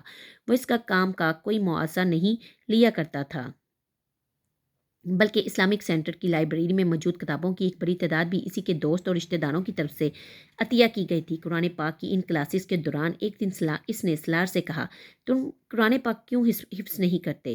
سلار نے اس کی تجویز نما سوال پر کچھ دیر حیرانی سے اس کا منہ دیکھنے لگا۔ میں کیسے کر سکتا ہوں؟ تم کیوں نہیں کر سکتے؟ خالد نے جواباً اس سے پوچھا۔ یہ بہت مشکل ہے، اور پھر میرے جیسا آدمی نہیں میں نہیں کر سکتا، اس نے چند لمحوں کے بعد کہا۔ تمہارا ذہن بہت اچھا ہے، بلکہ اگر میں یہ کہوں کہ میں نے اپنی آج تک کی زندگی میں تم سے زیادہ ذہین آدمی نہیں دیکھا۔ جتنی تیز رفتاری سے تم نے اتنے مختصر عرصے میں اتنی چھوٹی بڑی صورتیں یاد کی ہیں، کوئی اور نہیں کر سکا، اور جتنی تیز رفتاری سے تم عربی سیکھ رہے ہو، اس میں بھی حیران ہوں۔ جب ذہن اس قدر زرخیز ہو اور دنیا کی ہر چیز سیکھ لینے اور یاد رکھنے کی خواہش ہو تو قرآن پاک کیوں نہیں؟ تمہارے ذہن پر اللہ کا بھی حق ہے، خالد نے کہا۔ آپ میری بات نہیں سمجھے۔ مجھے سیکھنے پر کوئی اعتراض نہیں، مگر یہ بہت مشکل ہے، میں اس عمر میں یہ نہیں سیکھ سکتا، سلار نے وضاحت کی۔ آپ میری بات نہیں سمجھے۔ مجھے سیکھنے پر کوئی اعتراض نہیں، مگر یہ بہت مشکل ہے، میں یہ نہیں سیکھ سکتا، سلار نے وضاحت کی۔ جبکہ میرا خیال ہے کہ تمہیں قرآن پاک حفظ کرنے میں بہت آسانی ہوگی۔ تم ایک بار اسے حفظ کرنا شروع کرو۔ میں کسی اور کے بارے میں تو یہ دعویٰ نہیں کرتا، مگر تمہارے بارے میں دعوے سے یہ کہہ سکتا ہوں کہ تم نہ صرف بہت آسانی سے اسے حفظ کر لو گے، بلکہ بہت کم عرصے میں۔ سلار نے اس دن اس موضوع کے بارے میں مزید کوئی بات نہیں کی، مگر اس رات اپنے اپارٹمنٹ پر واپس آنے کے بعد وہ خالد عبد الرحمن کی باتوں کے بارے میں سوچتا رہا۔ اس کا خیال تھا خالد عبد الرحمن دوبارہ اس کے بارے میں اس سے بات نہیں کرے گا، مگر اگلے ہفتے خالد عبد الرحمن نے ایک بار پھر اس سے یہی سوال کیا۔ سلار بہت دیر چپ چاپ اسے دیکھتا رہا، پھر اس نے مدھم آواز میں خالد سے کہا، مجھے خوف آتا ہے۔ کس چیز سے؟ قرآن پاک حفظ کرنے سے، خالد نے قدرے حیرانگی سے کہا۔ سلار نے اس بات میں سر ہلا دیا۔ کیوں؟ وہ بہت دیر تک خاموش رہا، اور پھر کارپیٹ پر اپنی انگلی سے لکیریں کھینچتے اور انہیں دیکھتے ہوئے اس نے خالد سے کہا، میں بہت گناہ کر چکا ہوں، اتنے گناہ کہ مجھے انہیں گننا بھی مشکل ہو جائے۔ صغیرہ کبیرہ ہر گناہ جو انسان سوچ سکتا ہے یا کر سکتا ہے، میں اس کتاب کو اپنے سینے یا ذہن میں محفوظ کرنے کا سوچ بھی نہیں سکتا۔ میرا سینہ اور ذہن پاک تو نہیں ہے، میرے جیسے لوگ اسے حفظ کرنے کے لائق نہیں ہوتے، میں تو ایسا سوچ بھی نہیں سکتا۔ اس کی آواز بڑھا گئی۔ خالد کچھ دیر خاموش رہا، پھر اس نے کہا، ابھی بھی گناہ کرتے ہو؟ سلار نے نفی میں سر ہلا دیا۔ تو پھر کس چیز کا خوف ہے؟ تم اگر قرآن پاک کی تلاوت کر سکتے ہو اپنے ان سارے گناہوں کے باوجود، تو پھر اسے حفظ بھی کر سکتے ہو، اور پھر تم نے گناہ کیا مگر تم اب گناہ نہیں کرتے، یہ کافی ہے۔ اگر اللہ یہ نہیں چاہے گا کہ تم اسے حفظ کرو تو تم اسے حفظ نہیں کر سکو گے، چاہے تم لاکھ کوشش کر لو، اور اگر تم خوش قسمت ہوئے تو تم اسے حفظ کر لو گے۔ خالد نے چٹکی بچاتے ہوئے جیسے یہ مسئلہ ہی حل کر دیا تھا۔ سلار اس رات جاگتا رہا۔ آدھی رات کے بعد اس نے پہلا پارہ کھول کر کانپتے ہاتھوں اور زبان کے ساتھ حفظ کرنا شروع کیا۔ اسے حفظ کرتے ہوئے اسے احساس ہونے لگا کہ خالد عبد الرحمن ٹھیک کہتا تھا، اسے قرآن پاک کا بہت سا حصہ پہلے ہی یاد تھا۔ خوف کی وہ کیفیت جو اس نے قرآن پاک حفظ کرنا شروع کرتے ہوئے محسوس کی تھی، وہ زیادہ دیر نہیں رہی تھی۔ اس کے دل کو کہیں سے استقامت مل رہی تھی۔ کہاں سے؟ کوئی اس کی زبان کی لڑکڑاہٹ دور کر رہا تھا۔ کون؟ کوئی اس کے ہاتھوں کی کپ کپاہٹ ختم کر رہا تھا۔ کیوں؟ فجر کی نماز سے کچھ دیر پہلے وہ اس وقت بے تحاشا رویا جب اس نے پچھلے 5 گھنٹے میں یاد کیے ہوئے سب کو پہلی بار مکمل طور پر دہرایا۔ وہ کہیں نہیں اٹکا تھا، وہ کچھ نہیں بھولا تھا، زیر زبر کوئی غلطی نہیں۔ آخری چند جملوں پر اس کی زبان پہلی بار کپ کپانے لگی تھی۔ آخری چند جملے ادا کرتے ہوئے اسے دقت ہوئی تھی کیونکہ وہ اس وقت آنسوؤں سے رو رہا تھا۔ اگر اللہ یہ چاہے گا اور تم خوش قسمت ہوگے تو تم قرآن پاک حفظ کر لو گے، ورنہ کچھ بھی کر لو نہیں کر پاؤ گے۔ اسے خالد عبد الرحمن کی بات یاد آ رہی تھی۔ فجر کی نماز ادا کرنے کے بعد اس نے کیسٹ پر اپنی زندگی کے اس پہلے سبق کو ریکارڈ کیا تھا۔ ایک بار پھر اسے کسی دقت کا سامنا نہیں کرنا پڑا تھا۔ اس کی آواز میں پہلے سے زیادہ روانی اور لہجے میں پہلے سے زیادہ فصاحت تھی۔ اس کی زندگی میں ایک نئی چیز شامل ہو گئی تھی۔ اس پر ایک اور احسان کر دیا گیا تھا، مگر اس کا ڈپریشن ختم نہیں ہوا تھا۔ وہ رات کو سلیپنگ پلز کے بغیر نیند کا تصور بھی نہیں کر سکتا تھا، اور سلیپنگ پلز لینے کے باوجود وہ کبھی اپنے کمرے کی لائٹس آف نہیں کر سکا تھا۔ وہ طریقے سے خوف کھاتا تھا۔ یہ پھر خالد عبد الرحمن ہی تھا جس نے ایک دن اس سے کہا تھا۔ وہ اسے قرآن پاک کا سبق زبانی سنا رہا تھا اور اسے احساس ہو رہا تھا کہ خالد عبد الرحمن مسلسل اس کے چہرے پر نظریں جمائے ہوئے تھا۔ جب اس نے اپنا سبق ختم کیا اور پانی کا گلاس اٹھا کر اپنے ہونٹوں سے لگایا تو اس نے خالد کو کہتے سنا، میں نے کل رات تمہیں خواب میں حج کرتے دیکھا ہے۔ سلار منہ میں لے جانے والا پانی حلق سے اتار نہیں سکا۔ گلاس نیچے رکھتے ہوئے خالد کو دیکھنے لگا۔ اس سال تمہارا MBA ہو جائے گا، اگلے سال تم حج کر لو۔ خالد کا لہجہ بہت رسمی تھا۔ سلار نے منہ میں موجود پانی غیر مخصوص انداز میں حلق سے نیچے اتار لیا۔ وہ اس دن اس سے کوئی سوال جواب نہیں کر سکا تھا۔ اس کے بعد اس کے پاس کوئی سوال تھا ہی نہیں۔ MBA کے فائنل سیمسٹر سے 2 ہفتے پہلے اس نے قرآن پاک پہلی بار حفظ کر لیا تھا۔ فائنل سیمسٹر کے 4 ہفتے کے بعد 23.5 سال کی عمر میں اس نے اپنی زندگی کا پہلا حج کیا تھا۔ وہاں جاتے ہوئے، وہاں سے آتے ہوئے اس کے دل و دماغ میں کچھ بھی نہیں تھا، کوئی تکبر، کوئی تفخر، کوئی رشک، کوئی کچھ بھی نہیں، کچھ بھی نہیں۔ اس کے ساتھ پاکستانی کیمپ میں ساتھ جانے والے شاید وہ لوگ ہوں گے جو خوش قسمت ہوں گے، انہیں ان نیکیوں کے عوض وہاں بلایا گیا تھا۔ وہ اپنے نامہ اعمال سے واقف تھا۔ اسے صرف صفائی اور وضاحتوں کے لیے بلایا گیا تھا۔ وہ قرآن پاک حفظ نہ کر رہا ہوتا تو حج کرنے کا سوچتا بھی نہیں۔ جو شخص حرم شریف سے دور اللہ کا سامنا کرنے کی ہمت نہ رکھتا ہو، اس سے یہ توقع رکھنا کہ وہ کعبہ کے سامنے پہنچ کر اللہ کا سامنا کر لے گا۔ وہ ہر جگہ جانے کو تیار ہو جاتا مگر خانہ کعبہ جانے کی جرات نہیں کر سکتا تھا۔ مگر خالد عبد الرحمن کے ایک بار کہنے پر اس نے جیسے گھٹنے ٹیکتے ہوئے حج پر جانے کے لیے پیپرز جمع کروا دیے تھے۔ لوگوں کو حج پر جانے کا موقع تب ملتا تھا جب ان کے پاس گناہ نہیں ہوتے، نیکیوں کا ہی انبار ہوتا ہے۔ سلار اسکندر کو یہ موقع تب ملا تھا جب اس کے پاس گناہوں کے علاوہ کچھ بھی نہیں تھا۔ ہاں ٹھیک ہے، اگر میں گناہ کرنے سے خوف نہیں کھاتا رہا تو پھر اب مجھے اللہ کے سامنے جانے اور معذرت کرنے سے بھی خوف نہیں کھانا چاہیے۔ صرف یہی ہے نا کہ میں وہاں سر نہیں اٹھا سکوں گا، نظریں اوپر نہیں کر سکوں گا، منہ سے معافی کے علاوہ اور کوئی لفظ نہیں نکال سکوں گا، تو ٹھیک ہے، مجھے یہ سزا بھی ملنی چاہیے۔ میں تو اس سے بھی زیادہ شرمندگی اور بے عزتی کا مستحق ہوں۔ ہر بار حج پر کوئی نہ کوئی شخص آتا ہوگا جس کے پاس گناہوں کے علاوہ اور کچھ ہوگا ہی نہیں۔ اس بار وہ شخص میں ہی صحیح، سلار اسکندر ہی صحیح، اس نے سوچا۔ گناہ کا بوجھ کیا ہوتا ہے اور آدمی اپنے گناہ کے بوجھ کو کس طرح قیامت کے دن اپنی پشت سے اتار پھینکنا چاہے گا، کس طرح اسے دور بھاگنا چاہے گا، کس طرح اسے دوسروں کے کندھے پر ڈال دینا چاہے گا، یہ اس کی سمجھ میں حرم شریف میں پہنچ کر ہی آیا تھا۔ وہاں کھڑے ہو کر وہ اپنے پاس موجود اور آنے والی ساری زندگی کی دولت کے عوض بھی کسی کو وہ گناہ بیچنا چاہتا تو کوئی یہ تجارت نہ کرتا۔ کاش آدمی کسی مال کے عوض اپنے گناہ بیچ سکتا، کسی اجرت کے طور پر دوسروں کی نیکیاں مانگنے کا حق رکھتا۔ لاکھوں لوگوں کے اس ہجوم میں 2 سفید چادریں اوڑھے کون جانتا تھا سلار اسکندر کون تھا؟ اس کا IQ لیول کیا تھا؟ کسے پرواہ تھی؟ اس کے پاس کون سی اور کہاں کی ڈگریاں تھیں؟ کسے ہوش تھا؟ اس نے زندگی کے میدان میں کتنی تعلیمی ریکارڈ توڑے اور بنائے تھے، کسے خبر تھی؟ وہ اپنے ذہن سے کون سے میدان تسخیر کرنے والا تھا، کون رشک کرنے والا تھا؟ وہ وہاں اس ہجوم میں ٹھوکر کھا کر گرتا، بگدر میں روندا جاتا۔ اس کے اوپر سے گزرنے والی حرکت میں سے کوئی بھی یہ نہیں سوچتا کہ انہوں نے کیسے دماغ کو کھو دیا تھا، کس IQ لیول کے نیاب آدمی کو کس طرح ختم کر دیا تھا۔ اس سے دنیا میں اپنی اوقات، اپنی اہمیت کا پتہ چل گیا تھا۔ اگر کچھ مغالطہ رہ بھی گیا تھا تو اب ختم ہو گیا تھا، اگر کچھ شبہ باقی تھا تو اب دور ہو گیا تھا۔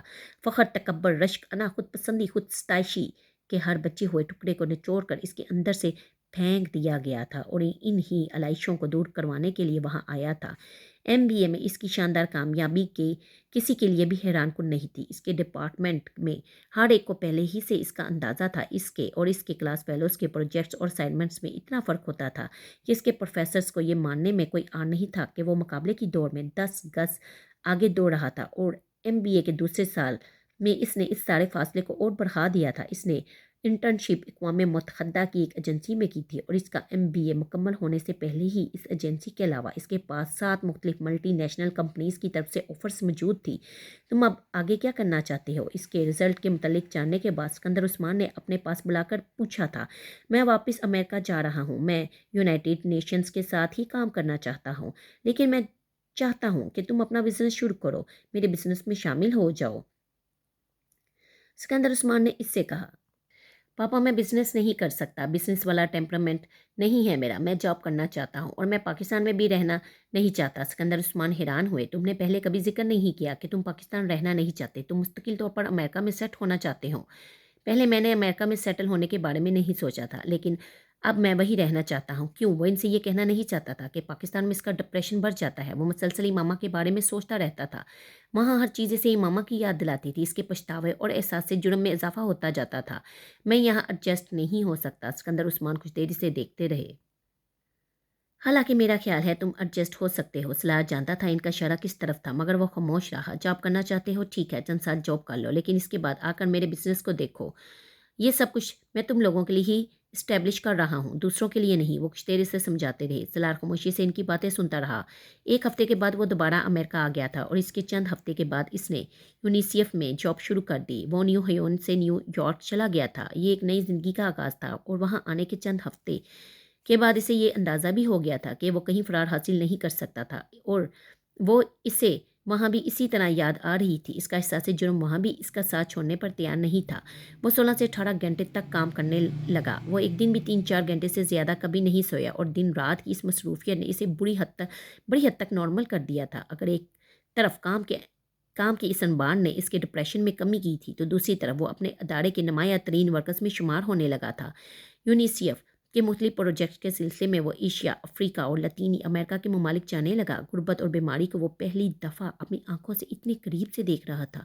रिपोर्ट्स और अखबारों में छपने वाले हकायक में और इन हकायक को अपनी तमाम होलनाकी के साथ खुली आंखों से देखने में बहुत फ़र्क होता है, और ये फ़र्क इससे इस जॉब में ही समझ आया था। हर रोज़ भूखे सोने वाले लोगों की तादाद करोड़ों में थी। सिर्फ 3 वक्त का खाना, सर पर छत और जिस्म पर लिबास भी कितनी बड़ी नेमतें हैं, इसे तब समझ में आया था।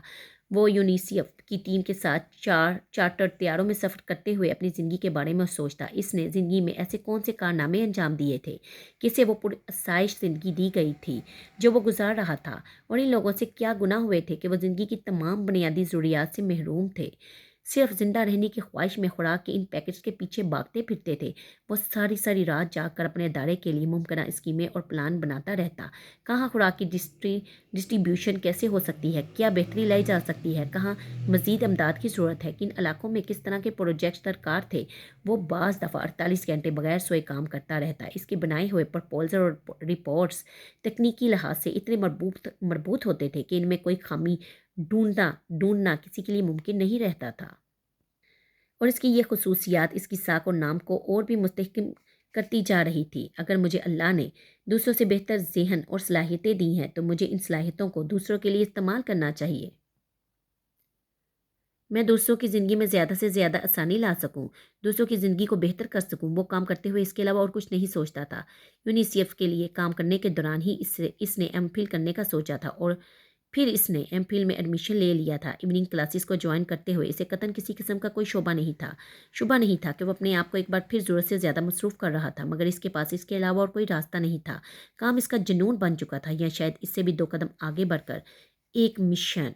फुरकान से सलार की पहली मुलाकात अमेरिका से पाकिस्तान आते हुए फ़्लाइट के दौरान हुई थी। वो इसके साथ वाली सीट पर बैठा हुआ था। वो अमेरिका में डॉक्टर्स की किसी कॉन्फ्रेंस में शिरकत करके वापस आ रहा था, जबकि सलार सिकंदर अपनी बहन अनीता की शादी में शिरकत के लिए पाकिस्तान आ रहा था। इस लंबी फ़्लाइट के दौरान दोनों के दरमियान इब्तदाई तारुफ के बाद गुफ्तगू का सिलसिला थमा नहीं। फुरकान उम्र में सलार से काफ़ी बड़ा था। वो 35 साल का था। लंदन स्पेशलाइजेशन करने के बाद वो वापस पाकिस्तान आ गया था और वहाँ एक हॉस्पिटल में काम कर रहा था। वो शादीशुदा था और इसके 2 बच्चे भी थे। चंद घंटे आपस में गुफ्तगू करते रहने के बाद फुरकान और वो सोने की तैयारी करने लगे। सलार ने मामूल के मुताबिक अपनी ब्रीफ केस से स्लीपिंग पिल्स की एक गोली पानी के साथ निगल ली। फुरकान ने इसकी इस तमाम कार्रवाई को खामोशी से देखा। जब इसने ब्रीफकेस बंद करके दोबारा रख दिया, तो फुरकान ने कहा, अक्सर लोग फ्लाइट के दौरान स्लीपिंग पिल्स के बगैर नहीं सो सकते। सलार ने गर्दन मोड़कर इसे देखा और कहा, मैं स्लीपिंग पिल्स के बगैर सो नहीं सकता, फ्लाइट में हूँ या ना हूँ। اس سے کوئی فرق نہیں پڑتا، سونے میں مشکل پیش آتی ہے۔ فرقان کو ایک دم کچھ تجسس ہوا۔ مشکل؟ سلار مسکرایا۔ میں سرے سے سو ہی نہیں سکتا، میں سلیپنگ پلس لیتا ہوں اور 3-4 گھنٹے سو لیتا ہوں انسومینیا۔ فرقان نے پوچھا، شاید میں نے ڈاکٹر سے چیک اپ نہیں کرایا، مگر شاید یہ وہی ہے، سلار نے قدرے لاپرواہی سے کہا۔ تمہیں چیک اپ کروانا چاہیے، اس عمر میں انسومینیا یہ کوئی بہت صحت مند علامت نہیں ہے۔ میرا خیال ہے تم کام کے پیچھے جنونی ہو چکی ہو اور اسی وجہ سے تم نے اپنے سونے کی نارمل روٹین کو خراب کر لیا ہے۔ فرقان اب کسی ڈاکٹر کی طرح بول رہا تھا۔ سلار مسکراتے ہوئے سنتا رہا۔ وہ اسے نہیں بتا سکتا تھا کہ وہ اگر رات دن مسلسل کام نہ کرے تو وہ اس احساس جرم کے ساتھ زندہ نہیں رہ سکتا تھا جسے وہ محسوس کرتا ہے۔ وہ اسے یہ نہیں بتا سکتا تھا کہ وہ سلیپنگ پلس کے بغیر سونے کی کوشش کرے تو وہ امامہ کے بارے میں سوچنے لگتا ہے، اس حد تک کہ اسے اپنا سر درد سے پھٹتا ہوا محسوس ہونے لگتا ہے۔ کتنے گھنٹے کام کرتے ہو ایک دن میں؟ فرقان اب پوچھ رہا تھا۔ 18 گھنٹے، بعض دفعہ 20۔ مائی گڈنس، اور کب سے؟ 2-3 سال سے، اور تب ہی سے نیند کا مسئلہ ہوگا۔ میں نے ٹھیک اندازہ لگایا، تم نے خود اپنی روٹین خراب کر لی ہے، فرقان نے اس سے کہا، ورنہ اتنے گھنٹے کام کرنے والے آدمی کو تو ذہنی تکن ہی ایک لمبی اور پرسکون نیند سلا دیتی ہے۔ یہ میرے ساتھ نہیں ہوتا، سلار نے مدھم لہجے میں کہا۔ یہی تو تمہیں جاننے کی کوشش کرنی چاہیے کہ اگر یہ تمہارے ساتھ نہیں ہوتا تو کیوں نہیں ہوتا۔ سلار اسے یہ نہیں کہہ سکا کہ وہ وجہ جانتا ہے۔ کچھ دیر کی خاموشی کے بعد فرقان نے اسے کہا، میں اگر تمہیں کچھ آیتیں بتاؤں رات کو سونے سے پہلے تم پڑھ سکو گے؟ کیوں نہیں پڑھ سکوں گا، سلار نے گردن موڑ کر اس سے کہا۔ نہیں، اصل میں تمہارے اور میرے جیسے لوگ جو زیادہ پڑھ لیتے ہیں اور خاص طور پر تعلیم مغرب میں حاصل کرتے ہیں وہ ایسی چیزوں پر یقین نہیں رکھتے یا انہیں پریکٹیکل نہیں سمجھتے۔ فرقان نے وضاحت کی، فرقان میں حافظ قرآن ہوں، سلار نے اسی طرح لیٹے ہوئے پرسکون آواز میں کہا۔ فرقان کو جیسے کرنٹ لگا۔ میں روز رات کو سونے سے پہلے ایک سپارہ پڑھ کر سوتا ہوں، میرے ساتھ یقین یا اعتماد کا کوئی مسئلہ نہیں ہے۔ سلار نے بات جاری رکھی، میں بھی حافظ قرآن ہوں، فرقان نے بتایا۔ سلار نے گردن موڑ کر مسکراتے ہوئے اسے دیکھا۔ یہ یقیناً ایک خوشگوار اتفاق تھا، اگرچہ فرقان نے داڑھی رکھی ہوئی تھی، مگر سلار کو پھر بھی یہ اندازہ نہیں ہو پایا تھا کہ وہ حافظ قرآن ہے۔ پھر تو تمہیں اس طرح کا کوئی مسئلہ ہونا ہی نہیں چاہیے، قرآن پاک کی تلاوت کر کے سونے والے انسان کو نیند نہ آئے۔ یہ مجھے کچھ عجیب لگتا ہے، سلار نے فرقان کو بڑبڑاتے سنا۔ وہ اب اپنے حواس کو ہلکا ہلکا مفلوج پا رہا تھا، نیند اس پر غلبہ پا رہی تھی، اس نے آنکھیں بند کر لیں۔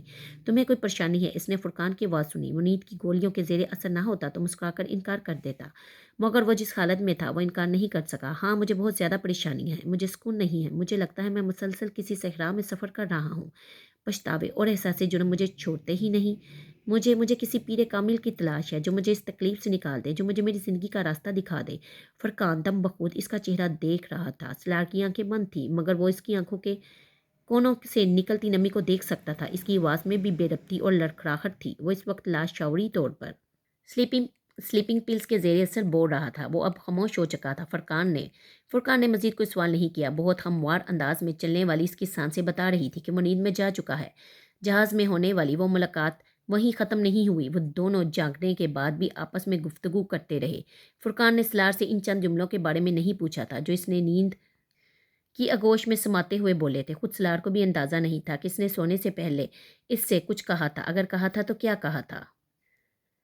سفر ختم ہونے سے پہلے ان دونوں نے آپس میں کانٹیکٹ نمبرز اور ایڈریس کا تبادلہ کیا۔ پھر سلار نے اسے انیتا کی شادی پر انوائٹ کیا۔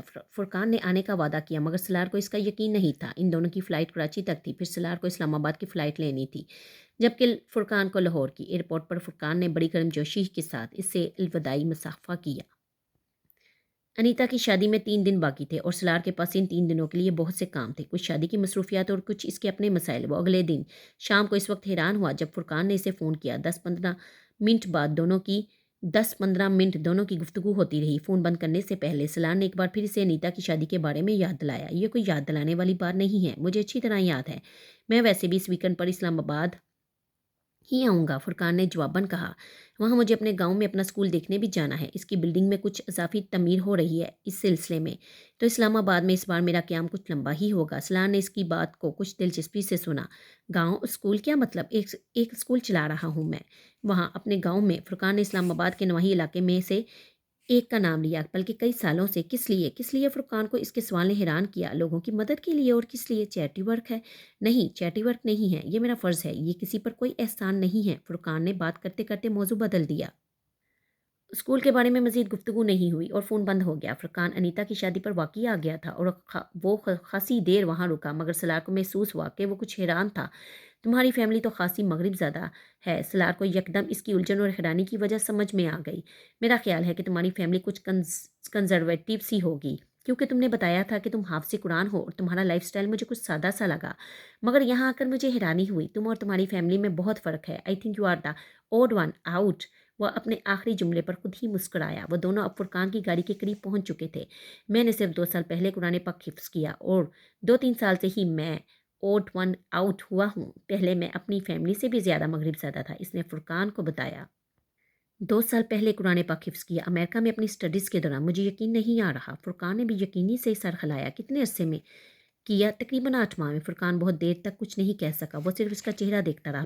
फिर इसने एक गहरा सांस लेकर सताइशी नज़रों से इसे देखा। तुम पर कोई अल्लाह का ख़ास ही करम है, वरना जो कुछ तुम मुझे बता रहे हो ये आसान काम नहीं है। मैं फ़्लाइट में भी तुम्हारे कारनामों से बड़ा मुतासिर हुआ था, क्योंकि जिस उम्र में यूनेस्को में जिस सीट पर तुम काम कर रहे हो, हर कोई नहीं कर सकता। इसने एक बार फिर बड़ी गर्मजोशी के साथ सलार से हाथ मिलाया। चंद लम्हों के लिए सलार के चेहरे का रंग तब्दील हुआ। अल्लाह का ख़ास करम, अगर मैं इसे ये बता दूं कि मैं सारी ज़िंदगी क्या करता रहा हूँ, तो ये सलार ने इससे हाथ मिलाते हुए सोचा।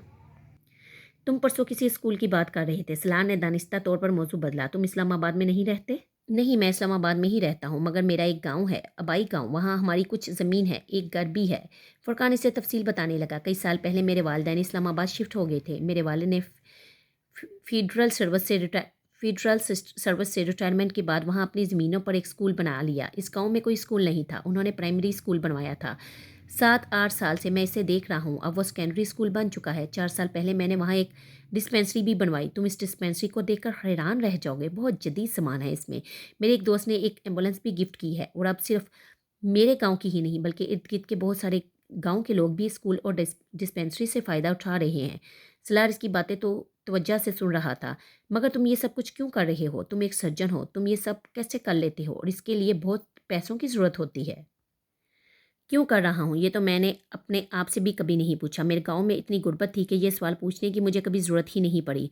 हम लोग बचपन में कभी कभार अपने गांव जाया करते थे। ये हमारे लिए तफरीह थी। हमारी हवेली के अलावा गांव का कोई मकान पक्का नहीं था और सड़क का तो सवाल ही पैदा नहीं होता। हम सबको यूँ लगता था जैसे हम जंगल में आ गए हैं। अब अगर हम जानवर होते तो हमें कोई फ़र्क नहीं पड़ता।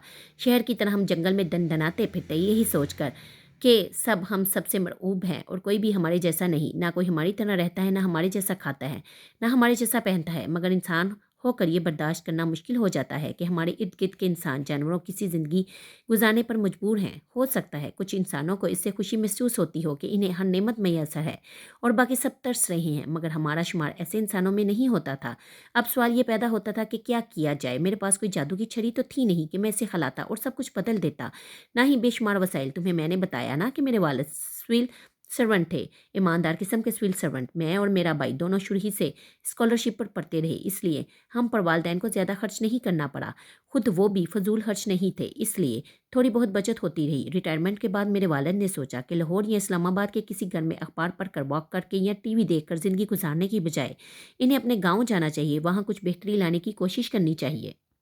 वो दोनों गाड़ी के अंदर बैठे हुए थे। मुश्किलात का तुम अंदाज़ा नहीं कर सकते। गांव में ना बिजली थी, ना साफ पानी, कुछ भी नहीं था। बाबा ने पता नहीं कहाँ कहाँ भाग कर ये सारी चीज़ें मंजूर करवाई। जब वहाँ प्राइमरी स्कूल बन गया, एक सड़क भी आ गई, बिजली और पानी जैसी सहूलतें भी आ गई, तो गवर्नमेंट को अचानक वहाँ एक स्कूल बनाने का ख्याल आया। मेरे वालिदैन की ख्वाहिश थी कि गवर्नमेंट इनके स्कूल को अपनी जेर निगरानी ले ले, इसमें अपने टीचर्स को भिजवाए और कुछ अरसे बाद इस स्कूल को अपग्रेड कर दे। मगर महकमा तलीम के साथ चंद राब्तों में ही बाबा को अंदाज़ा हो गया था कि ऐसा होने की सूरत में इनकी सारी मेहनत पर पानी फिर जाएगा। वो बाबा वहाँ बच्चों को सब कुछ देते थे, किताबें, कापियाँ, यूनिफॉर्म और ऐसी कुछ दूसरी चीज़ें। उन्होंने बाकायदा इसके लिए कुछ फंड्स रखे हुए थे। मगर तुम अंदाज़ा कर सकते हो कि गवर्नमेंट के पास चले जाने के बाद इस स्कूल का क्या हशर होता। सबसे पहले वो फंड्स जाते, फिर बाकी सब कुछ। इसलिए बाबा को खुद ही स्कूल को चलाते रहे। महकमा तलीम ने वहाँ स्कूल फिर भी खोला, मगर वहाँ एक बच्चा भी नहीं गया। फिर हार मानकर उन्होंने वह स्कूल बंद कर दिया और हमारे स्कूल को अपग्रेड कर दिया। बाबा के कुछ दोस्तों ने इस सिलसिले में इनकी मदद की। इस तरह इसकी अपग्रेडिंग होती गई। मैं इन दिनों लंदन में पढ़ता था और मैं रुपया बचा बचा कर भेजा करता था। अभी भी हम इसको और तरक्की दे रहे हैं। आस पास के गाँव के लोग भी अपने बच्चों को हमारे पास भिजवाते हैं। मैं जब पाकिस्तान वापस आया तो मैंने वहाँ एक बाज़ाब्ता किस्म की डिस्पेंसरी कायम की। गाँव की आबादी भी अब बहुत बढ़ गई है, लेकिन गाँव में गुर्बत अभी भी मुकम्मल तौर पर ख़त्म नहीं हुई। तलीम से इतना ज़रूर हुआ है कि गाँव के कुछ बच्चे बाहर शहर में आगे पढ़ने के लिए जाने लगे हैं, कुछ मुख्तलिफ हुनर सीख रहे हैं। वो जो गुर्बत का एक चक्कर था वो ख़त्म हो रहा है। इनकी ये नस्लें नहीं तो अगली नस्लें शायद तुम्हारे और मेरे जैसे तलीमी इदारों से आला डिग्रीज लेकर निकलेंगी। कौन कह सकता है, वो मुस्कुराते हुए बोला।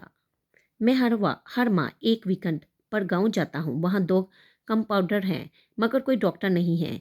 एक कंपाउंडर एक वीकेंड पर वहाँ जाता हूँ, बाकी 3 वीकेंड पर भी हम किसी न किसी को वहाँ भिजवा देते हैं। फिर मैं वहाँ हर 3 माह बाद एक मेडिकल कैंप लगवाता हूँ, और इस सब के लिए रुपया रुपया कहाँ से आता है? शुरू में तो ये बाबा का रुपया था।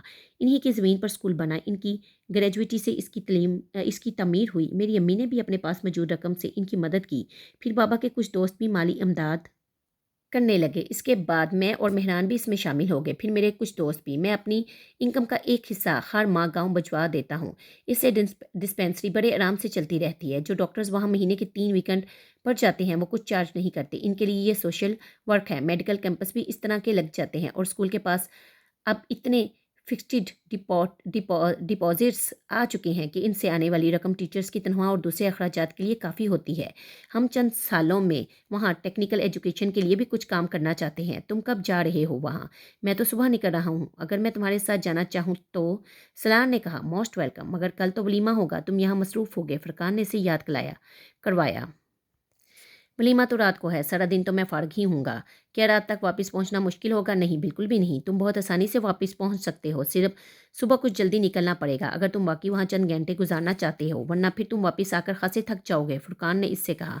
मैं नहीं थकूंगा। मैं यूनिसेफ की टीम्स के साथ कैसे कैसे इलाकों में कितना लंबा सफ़र करता रहा हूँ, तुम्हें इसका अंदाज़ा नहीं हो सकता। मैं फजर के बाद तैयार रहूँगा। तुम मुझे वक्त बता दो, 5:30। ओके, तुम घर से निकलते हुए मुझे एक बार मोबाइल पर कॉल कर लेना, 2-3 बार हारन देना। यहाँ आकर मैं निकल आऊँगा, इसने फुरकान से कहा, और फिर खुदा हाफिज़ कहता हुआ अंदर मुड़ गया। अगली सुबह फुरकान ठीक 5:30 बजे इसके गेट पर हारन दे रहा था, और सलार पहले ही हारन पर बाहिर था।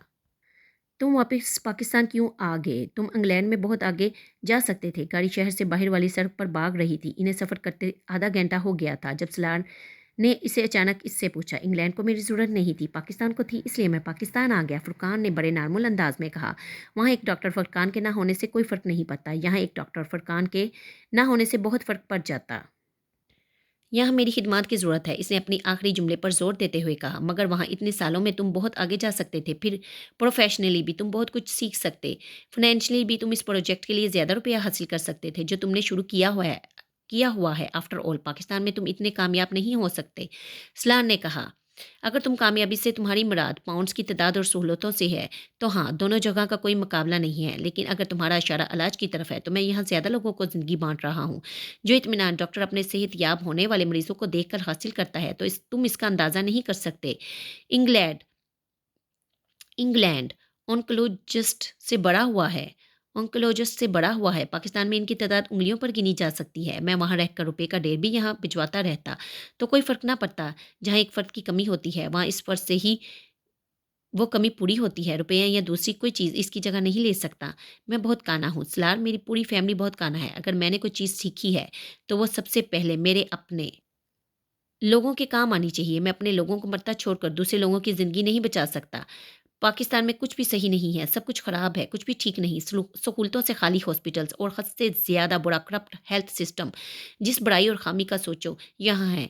मगर मैं इस जगह को नहीं छोड़ सकता, इन लोगों को नहीं छोड़ सकता। अगर मेरे हाथ में शफा है तो फिर सबसे पहले ये शफा मेरे अपने लोगों के हिस्से में आनी चाहिए। सलार बहुत देर तक कुछ नहीं बोल सका। गाड़ी में यकदम खामोशी छा गई थी। तुमने मुझसे ये सवाल पूछ लिया कि मैं पाकिस्तान क्यों आ गया। क्या अब तुमसे ये सवाल पूछ सकता हूँ कि तुम पाकिस्तान क्यों नहीं आ जाते? फुरकान ने कुछ देर खामोशी के बाद मुस्कुराते हुए कहा। मैं यहाँ नहीं रह सकता, सलाह ने बेख्तियार कहा। तुम पैसे और सहूलतों की वजह से ये कह रहे हो?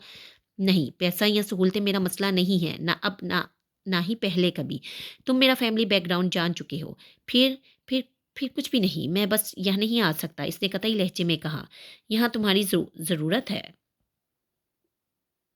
किसको? इस मुल्क को। सलार बेख्तियार मुस्कुराया। मैं तुम्हारी तरह की हुब्बुल वतनी नहीं रखता। मेरे बगैर भी सब कुछ ठीक है। यहाँ एक डॉक्टर की और बात है, मगर एक इकोनॉमिस्ट की तो किसी को ज़िंदगी और मौत नहीं दे सकता।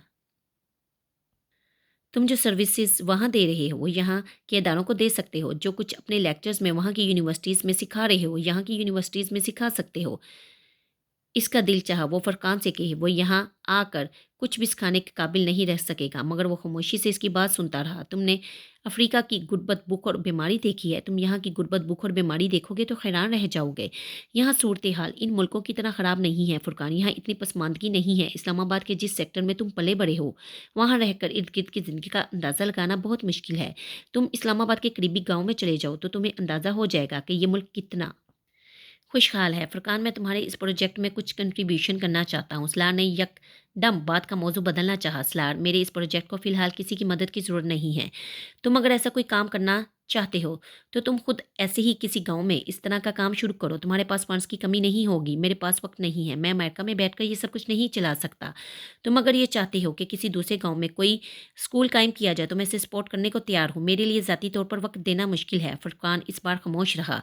शायद इसे अंदाज़ा हो गया था कि सलार अब इसके इस इसरार पर कुछ झुंझला रहा था। बात का मौजू एक बार फिर फुरकान के गाँव की तरफ मुड़ गया। वो दिन सलार की ज़िंदगी के यादगार तरीन दिनों में से एक था। वो स्कूल को देखकर वाक़ई बहुत मुतासिर हुआ था, मगर इससे भी ज़्यादा मुतासिर इस डिस्पेंसरी को देखकर हुआ था जहां वो गया था। इसे एक छोटा सा हॉस्पिटल कहना ज़्यादा बेहतर था। डॉक्टर ना होने के बावजूद वो बड़े मुनज़िम तरीके से चलाया जा रहा था। इस दिन फुरकान की आमद मुतवक्का थी और इसके इंतज़ार में मरीज़ों की एक बड़ी तादाद भी मौजूद थी। फुरकान आते ही मसरूफ़ हो गया। हॉस्पिटल का अहाता मरीज़ों से बड़ा हुआ था। वहाँ हर उम्र, हर तरह के मरीज़ थे। नौज़ेदा बच्चे, औरतें, बूढ़े, जवान। सलार अखाते में लाशौरी तौर पर चहलकदमी करता रहा। वहाँ मौजूद चंद लोगों ने भी इसे भी डॉक्टर समझा और इसके करीब चले आए। सलार इनसे बातचीत करने लगा। ज़िंदगी में पहली बार वो कैंसर के एक स्पेशलिस्ट को एक फिज़िशियन के तौर पर चेकअप करते और नुस्खे लिखते देख रहा था। और इसने इतराफ़ किया, इसने ज़िंदगी में फुरकान से अच्छा डॉक्टर कभी नहीं देखा था।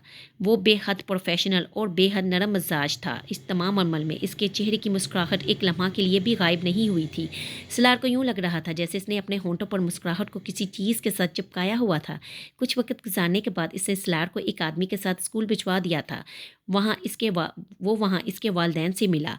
वो इसकी आमद से पहले ही बाखबर थे। यकीनन फुरकान ने इनको फ़ोन पर बता दिया था। वह इनके साथ स्कूल में फिरता रहा। स्कूल की इमारत इसकी तवक्कात के बरअक्स बहुत वसी और बहुत अच्छी बनी हुई थी। इसे वहाँ मौजूद बच्चों की तादाद देखकर बहुत हैरत हो रही थी। वहाँ कुछ घंटे रुकने के बाद वो इन दोनों के साथ इनकी हवेली में आ गया। हवेली के बैरूनी दरवाजे से अंदर दाखिल होते ही बेख्तियार इसका दिल खुश हुआ था। इसे इस गाँव में इस किस्म के शानदार लॉन की तवक्का नहीं थी। वहाँ पौधों की भरमार थी मगर बेतरतीबी नहीं थी। बहुत शानदार लॉन है, बहुत आर्टिस्टिक। वो तारीफ किए बगैर नहीं रह सका। ये शकील साहब का शौक है, फुरकान की अम्मी ने कहा। मेरा और नशीन का, फुरकान के वालिद ने इजाफा किया। नशीन, सलार ने सवालिया अंदाज में कहा। फुरकान की बीवी, यह आर्टिस्टिक टच इसी का है, उन्होंने मुस्कुराते हुए कहा। फुरकान ने मुझे बताया था कि इसकी फैमिली लाहौर में होती है। सलार को याद था, हाँ वो लोग लाहौर में ही होते हैं, मगर फुरकान महीने में एक वीकेंड यहाँ गुजारता है, फिर वो अपनी फैमिली भी यहाँ लाता है। ये स्लाइड्स इसके बच्चों के लिए लगवाई हैं। नशीन भी डॉक्टर है। अभी बच्चे छोटे हैं इसलिए प्रैक्टिस नहीं करती, मगर जब यहाँ आती है तो फुरकान के साथ डिस्पेंसरी जाती है। इस बार वो अपने भाई की शादी में मसरूफ़ थी, इसलिए फुरकान के साथ नहीं आ सकी। वो इधर उधर नज़रें दुराता इनकी बातें सुनता रहा। वो इनके साथ लंच करने के लिए घर पर आया था और इसका ख्याल था कि कुछ देर तक फुरकान भी आ जाएगा, मगर जब खाना लगना शुरू हो गया तो इसने फुरकान के बारे में पूछा। वो दोपहर का खाना यह नहीं खाता, सिर्फ एक सैंडविच और चाय का कप लेता है। इसमें भी 5 मिनट से ज़्यादा नहीं लगते। इसके पास इतने मरीज़ होते हैं कि वो शाम तक बिल्कुल फ़ारिग नहीं होता, खाना वाना बिल्कुल भूल जाता है। फुरकान की अम्मी ने इससे कहा। फुरकान के वालिद फ़ाइनेंस डिवीज़न में ही काम करते रहे थे और 20वीं ग्रेड में रिटायर हुए थे। ये जानकर कि सलार का ताल्लुक भी फ़ाइनेंस से ही था, इनके जोश में कुछ इज़ाफ़ा हो गया था। सलार को इनसे बातें करते हुए वक्त गुजरने का एहसास नहीं हुआ। सलार ने इनसे इस स्कूल के हवाले से बात की। स्कूल के लिए हमें फ़िलहाल किसी चीज़ की ज़रूरत नहीं है, हमारे पास खासे फ़ंड्स हैं। फरकान का एक दोस्त एक नया ब्लॉक भी बनवा रहा है, बल्कि बन ही चुका है, तुमने देखा ही है। हाँ, तुम अगर कुछ करना चाहते हो तो डिस्पेंसरी के लिए करो। हमें एक मुस्तकिल डॉक्टर की ज़रूरत है और हम इसके लिए हेल्थ मिनिस्ट्री में बहुत दफ़ा दरख्वास्तें दे चुके हैं। फुरकान ने अपने तल्लुकात भी इस्तेमाल किए हैं, मगर कोई भी डॉक्टर यहाँ मुस्तकिल तौर पर आकर रहने को तैयार नहीं और हमें एक डॉक्टर की अशद ज़रूरत है। तुमने मरीज़ों की तादाद तो देखी ही होगी। एक करीबी गाँव में एक डिस्पेंसरी और डॉक्टर है, मगर डॉक्टर मुस्तकिल छुट्टी पर है। اور اگلا ڈاکٹر بھی آنے سے پہلے ہی چھٹی پر چلا جاتا ہے۔ میں اس سلسلے میں جو کچھ کر سکا ضرور کروں گا، لیکن میں چاہتا ہوں کہ اس اسکول کے لیے بھی کچھ کروں۔ میں واپس جانے کے بعد کوشش کروں گا کہ آپ کو یونیسکو کی طرف سے کسی NGO کے ذریعے ہر سال کچھ گرانٹ بھی ملتی رہے۔ لیکن ہمیں اس کی ضرورت نہیں ہے۔ یہ سب کچھ تم نے دیکھا ہے، یہ سب ہم لوگوں نے خود کیا ہے، ہماری فیملی نے، رشتہ داروں نے، فیملی فرینڈس نے، میرے واقف کاروں نے، میرے بچوں کے دوستوں نے۔ ہمیں کبھی کسی حکومتی یا بین الاقوامی ایجنسی کی گرانٹ کی ضرورت ہی نہیں پڑی۔ کب تک یونیسکو آ کر ہمارے لوگوں کی بھوک، جہالت اور بیماری ختم کرتی رہے گی؟ جو کام ہم اپنے وسائل سے کر سکتے ہیں وہ ہمیں اپنے وسائل سے ہی کرنے چاہیے۔ میں صرف یہ چاہتا تھا کہ آپ اس پروجیکٹ کو آگے بڑھائیں۔ سلار بے اختیار بولتے ہوئے لڑکھڑایا، یہ بہت بڑھ جائے گا۔ تم 20 سال بعد یہاں آ کر دیکھو گے تو یہ گاؤں تمہیں ایک بہت مختلف گاؤں ملے گا۔ جتنی غربت تم نے آج دیکھی ہے وہ تب نہیں ہوگی، ان کا کل آج سے مختلف ہوگا۔ فرقان کے والد نے بے حد اعتماد سے کہا۔ سلار چپ چاپ انہیں دیکھتا رہا۔ سپہر کے قریب اسے فرقان نے ڈسپینسری سے فون کیا۔ کچھ دیر رسمی گفتگو کے بعد اس نے سلار سے کہا، اب تمہیں واپس اسلام آباد کے لیے نکل جانا چاہیے۔ میں چاہتا تھا کہ خود تمہیں واپس چھوڑ کر آؤں، مگر یہاں بہت رش ہے۔ جو لوگ دوسرے گاؤں سے آتے ہیں، اگر میں انہیں آج چیک اپ نہیں کر سکا تو انہیں بہت زحمت ہوگی، اس لیے میں اپنے ڈسپینسر کو بھجوا رہا ہوں۔ وہ گاڑی میں تمہیں اسلام آباد چھوڑ آئے گا۔ اس نے پروگرام طے کیا۔ اوکے، سلار نے کہا، جانے سے پہلے ڈسپینسری آ کر مجھ سے مل لینا۔ اس نے فون بند کرتے ہوئے کہا۔ سلار نے ایک بار پھر فرقان کے والدین کے ساتھ چائے پی۔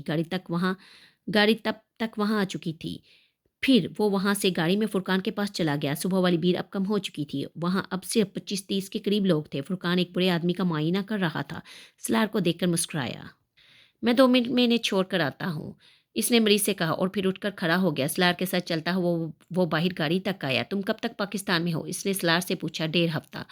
پھر تو دوبارہ ملاقات نہیں ہو سکے گی تم سے، کیونکہ میں تو اب اگلے ہی ماہ اسلام آباد اور یہاں آؤں گا، لیکن میں تمہیں فون کروں گا۔ تمہاری فلائٹ کب ہے؟ سلار نے اس کے سوال کو نظر انداز کیا۔ ملاقات کیوں نہیں ہو سکتی؟ میں لاہور آ سکتا ہوں اگر تم انوائٹ کرو۔ فرقان کچھ حیران انداز میں مسکرایا۔ سلار اس سے ہاتھ ملاتے ہوئے گاڑی میں بیٹھ گیا۔ سلار نہیں جانتا تھا کہ اس سے کون سی چیز اس طرح اچانک فرقان کے اتنے قریب لے آئی تھی۔ وہ یہ بھی نہیں جانتا تھا کہ وہ فرقان کو کیوں اتنا پسند کر رہا تھا۔ وہ اس کی وجہ سمجھنے سے قاصر تھا۔ فرقان کے ساتھ اس کا گاؤں دیکھنے کے 4 دن بعد وہ لاہور گیا، وہ وہاں 1 دن کے لیے گیا تھا، اور اس نے فرقان کو فون پر اس کی اطلاع دی۔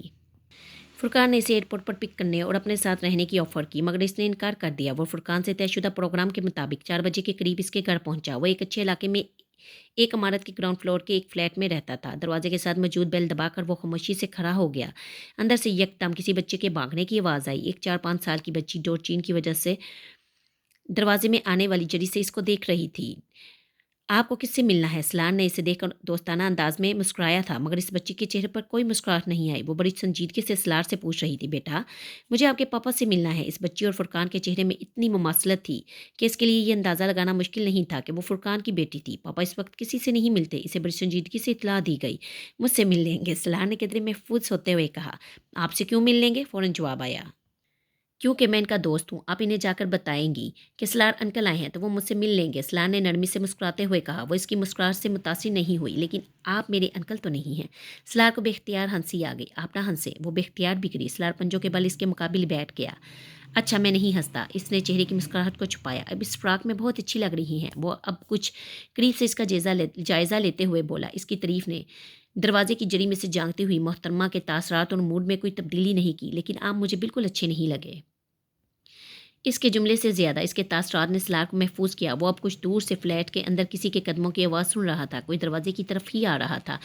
میں کیوں اچھا نہیں لگا؟ اس نے مسکراتے ہوئے اطمینان سے پوچھا۔ بس نہیں اچھے لگے، اس نے ناگواری سے گردن کو جھٹکا۔ نام کیا ہے آپ کا؟ وہ کچھ دیر اسے دیکھتی رہی، پھر اس نے کہا، امامہ۔ سلار کے چہرے کی مسکراہٹ غائب ہو گئی۔ اس نے دروازے کی جری میں سے امامہ کے عقب میں فرقان کو دیکھا۔ وہ امامہ کو اٹھاتے ہوئے دروازہ کھول رہا تھا۔ سلار کھڑا ہو گیا۔ فرقان نہا کر نکلا تھا، اس کے بال گیلے اور بے ترتیب تھے۔ سلار نے مسکرانے کی کوشش کی، وہ فوری طور پر کامیاب نہیں ہو سکا۔ فرقان نے اس سے ہاتھ ملایا۔ میں تمہارا ہی انتظار کر رہا تھا، وہ اس کے ساتھ اندر جاتے ہوئے بولا۔ وہ دونوں اب ڈرائنگ روم میں داخل ہو رہے تھے۔ امامہ فرقان کی گود میں چڑھی ہوئی تھی اور اسے مسلسل کان میں کچھ بتانے کی کوشش کر رہی تھی، جسے فرقان مسلسل نظر انداز کر رہا تھا۔ انکل سلار سے ملی ہیں آپ؟ فرقان نے سلار کو بیٹھنے کا اشارہ کرتے ہوئے امامہ سے پوچھا۔ وہ اب خود بھی صوفے پر بیٹھ رہا تھا۔ یہ مجھے اچھے نہیں لگتے، اس نے باپ تک اپنی ناپسندیدگی پہنچائی۔ بہت بری بات ہے امامہ، ایسے نہیں کہتے، فرقان نے سرزش کرنے والے انداز میں کہا۔ आप अंकल के पास जाइए और इनसे हाथ मिलाइए। इसने ही मामा को नीचे उतार दिया। वो सलार की तरफ जाने की बजाय यकदम भागते हुए बाहर चली गई। हैरानी की बात है कि इससे तुम अच्छे नहीं लगे, वरना इसको मेरा हर दोस्त अच्छा लगता है। आज इसका मूड भी कुछ ऑफ है। फुरकान ने मुस्कुराते हुए वजाहत की। ये नाम का असर है, मुझे हैरानी होती अगर इसे मैं अच्छा लगता, सलार ने सोचा। चाय पीते हुए वो दोनों आपस में बातें करते रहे। वो बातों के दौरान सलार ने इससे कहा, 1-2 हफ्ते तक तुम लोगों की डिस्पेंसरी में डॉक्टर आ जाएगा। इसने सरसरी अंदाज में कहा। यह तो बहुत अच्छी खबर है। फुरकान एकदम खुश हुआ। और इस बार वो डॉक्टर वहां रहेगा? अगर ना रहे तो मुझे बताना। मेरी समझ में नहीं आता, मैं तुम्हारा शुक्रिया कैसे अदा करूं। डिस्पेंसरी में एक डॉक्टर की दस्तयाबी सबसे बड़ा मसला रहा है। इसकी ज़रूरत नहीं है। वो रुका। वहाँ जाने से पहले मुझे तवक्का नहीं थी कि तुम और तुम्हारी फैमिली इस काम को इस स्केल पर और इतने ऑर्गेनाइज्ड अंदाज में कर रहे हैं। मैं तुम लोगों के काम से दर हकीकत बहुत मुतासिर हुआ हूँ और मेरी ऑफ़र भी अभी वही है। मैं इस प्रोजेक्ट के सिलसिले में तुम्हारी मदद करना चाहूँगा। इसने संजीदगी से फुरकान से कहा, सलार मैंने तुमसे पहले भी कहा है कि मैं चाहूँगा कि तुम इस तरह का कोई प्रोजेक्ट वहाँ किसी दूसरे गाँव में शुरू करो। तुम्हारे पास मुझसे ज़्यादा ज़रिया हैं और तुम मुझसे ज़्यादा अच्छे तरीके से ये प्रोजेक्ट चला सकते हो। मैंने तुमसे पहले भी कहा था, मेरा मसला वक्त है। मैं तुम्हारे जितना वक्त नहीं दे सकता और फिर मैं पाकिस्तान में रह भी नहीं सकता। तुम्हारी तरह मेरे फैमिली मेंबर्स भी इस मामले में मेरी मदद नहीं कर सकते। सलार ने इसे अपना मसला बताया। चलो इस पर बाद में बात करेंगे। अभी तो तुम चाय पियो, फिर मैं तुम्हें अपने साथ लेकर जाऊंगा। फुरकान ने मौजू बदलते हुए कहा, कहाँ? ये तो मैं तुम्हें रास्ते में ही बताऊंगा। वह अजीब से अंदाज में मुस्कुराया। वहां जाकर करूँगा क्या? सलार ने गाड़ी में बैठते हुए फुरकान से पूछा। वही जो मैं करता हूँ। वो सिग्नल पर गाड़ी रोकते हुए बोला। और तुम वहाँ क्या करते हो? ये तुम वहाँ पहुँचकर देख लेना। फुरकान इसे किसी डॉक्टर सैयद सब्त अली के पास लेकर जा रहा था, जिसके पास वो खुद भी जाया करता था। वो कोई मजहबी आलम थे और सलार को मजहबी उलमा से कोई दिलचस्पी नहीं थी। वो पिछले चंद सालों में इतने मजहबी उलमा के असली चेहरे देख चुका था कि वह मज़ीद इन जगहों पर वक्त ज़ाया नहीं करना चाहता था। फ्रैंकली स्पीकिंग फुरकान, मैं इस टाइप का हूँ नहीं जिस टाइप का तुम मुझे समझ रहे हो। इसने कुछ देर खामोश रहने के बाद फुरकान को मुखातिब किया। किस टाइप के? फुरकान ने गर्दन मोड़कर इसे देखा। यही पीरी मुरीदी या बैत वगैरह, या जो भी तुम समझ लो। इसने कदरे साफ गोई से कहा। इसीलिए तो मैं तुम्हें वहाँ लेकर जा रहा हूँ। तुम्हें मदद की ज़रूरत है। सलान ने चौंक कर इसे देखा। वो सड़क को देख रहा था। कैसी मदद? अगर कोई हाफ़िज़ कुरान रात को एक पारा पढ़े और फिर भी नींद लाने के लिए इसे नींद की गोलियाँ खानी पड़े, तो फिर कहीं न कहीं कुछ न कुछ गलत ज़रूर है। कई साल पहले मुझे भी एक बार बहुत डिप्रेशन हुआ था। मेरा ज़हन भी बहुत उलझ गया था। फिर कोई मुझे डॉक्टर साहब के पास ले गया था। आज 10 साल हो गए हैं मुझे अब वहाँ जाते हुए। तुमसे मिलकर मुझे एहसास हुआ कि तुम्हें भी मेरी तरह किसी की मदद की ज़रूरत है, रहनुमाई की ज़रूरत है। फुरकान ने नरम लहजे में कहा, तुम क्यों मेरी मदद करना चाहते हो? क्योंकि दीन कहता है कि तुम मेरे भाई हो। इसने मोड़ते हुए कहा। सलार ने गर्दन सीधी कर ली। वो इसे मज़ीद क्या पूछता? इसे मजहबी उलमा से कोई दिलचस्पी नहीं थी। आलिम अपने फ़िरके की तलीम में हर आलिम अपने फ़िरके की तारीफ़ में ज़मीन और आसमान की कलाबे मिलाने में माहिर था। हर आलिम को अपने इल्म पर गरूर था। हर आलिम का लुब्बे लबाब यही होता था, मैं अच्छा हूँ, बाकी सब बुरे हैं, मैं कामिल हूँ, बाकी सब नामुकम्मिल है। हर आलिम को देख कर लगता इसने इल्म किताबों से नहीं, बराह रास्त वही के ज़रिए हासिल किया है, जिसमें गलती का कोई इम्कान ही नहीं है। इसने आज तक ऐसा इल्म नहीं देखा था जो अपने ऊपर तनकीद सुने और इसे बर्दाश्त भी करे। सलार खुद अहले सुन्नत मसलिक से ताल्लुक़ रखता था, मगर जो आखिरी चीज़ वो किसी से डिस्कस करना चाहता था वो मसलिक और फ़िरका था। और इन मसबी उलमा के पास डिस्कस करने के लिए सबसे पहली चीज़ मसलिक और फ़िरका ही था। इन उलमा के पास जाते-जाते वो रफ्ता-रफ्ता इनसे बरगश्ता हो गया था। इनकी पोटली में सिर्फ़ इल्म बड़ा हुआ था, अमल नहीं। वो ग़ीबत एक गुनाह पर लंबा चौड़ा लेक्चर देते, कुरानी आयात और अहादीस के हवाले देते और अगली ही सांस में वो अपने किसी हम असर आलिम का नाम लेकर इसका मजाक उड़ाते, इसकी तलीमी जाहिलियत को साबित करने की कोशिश करते।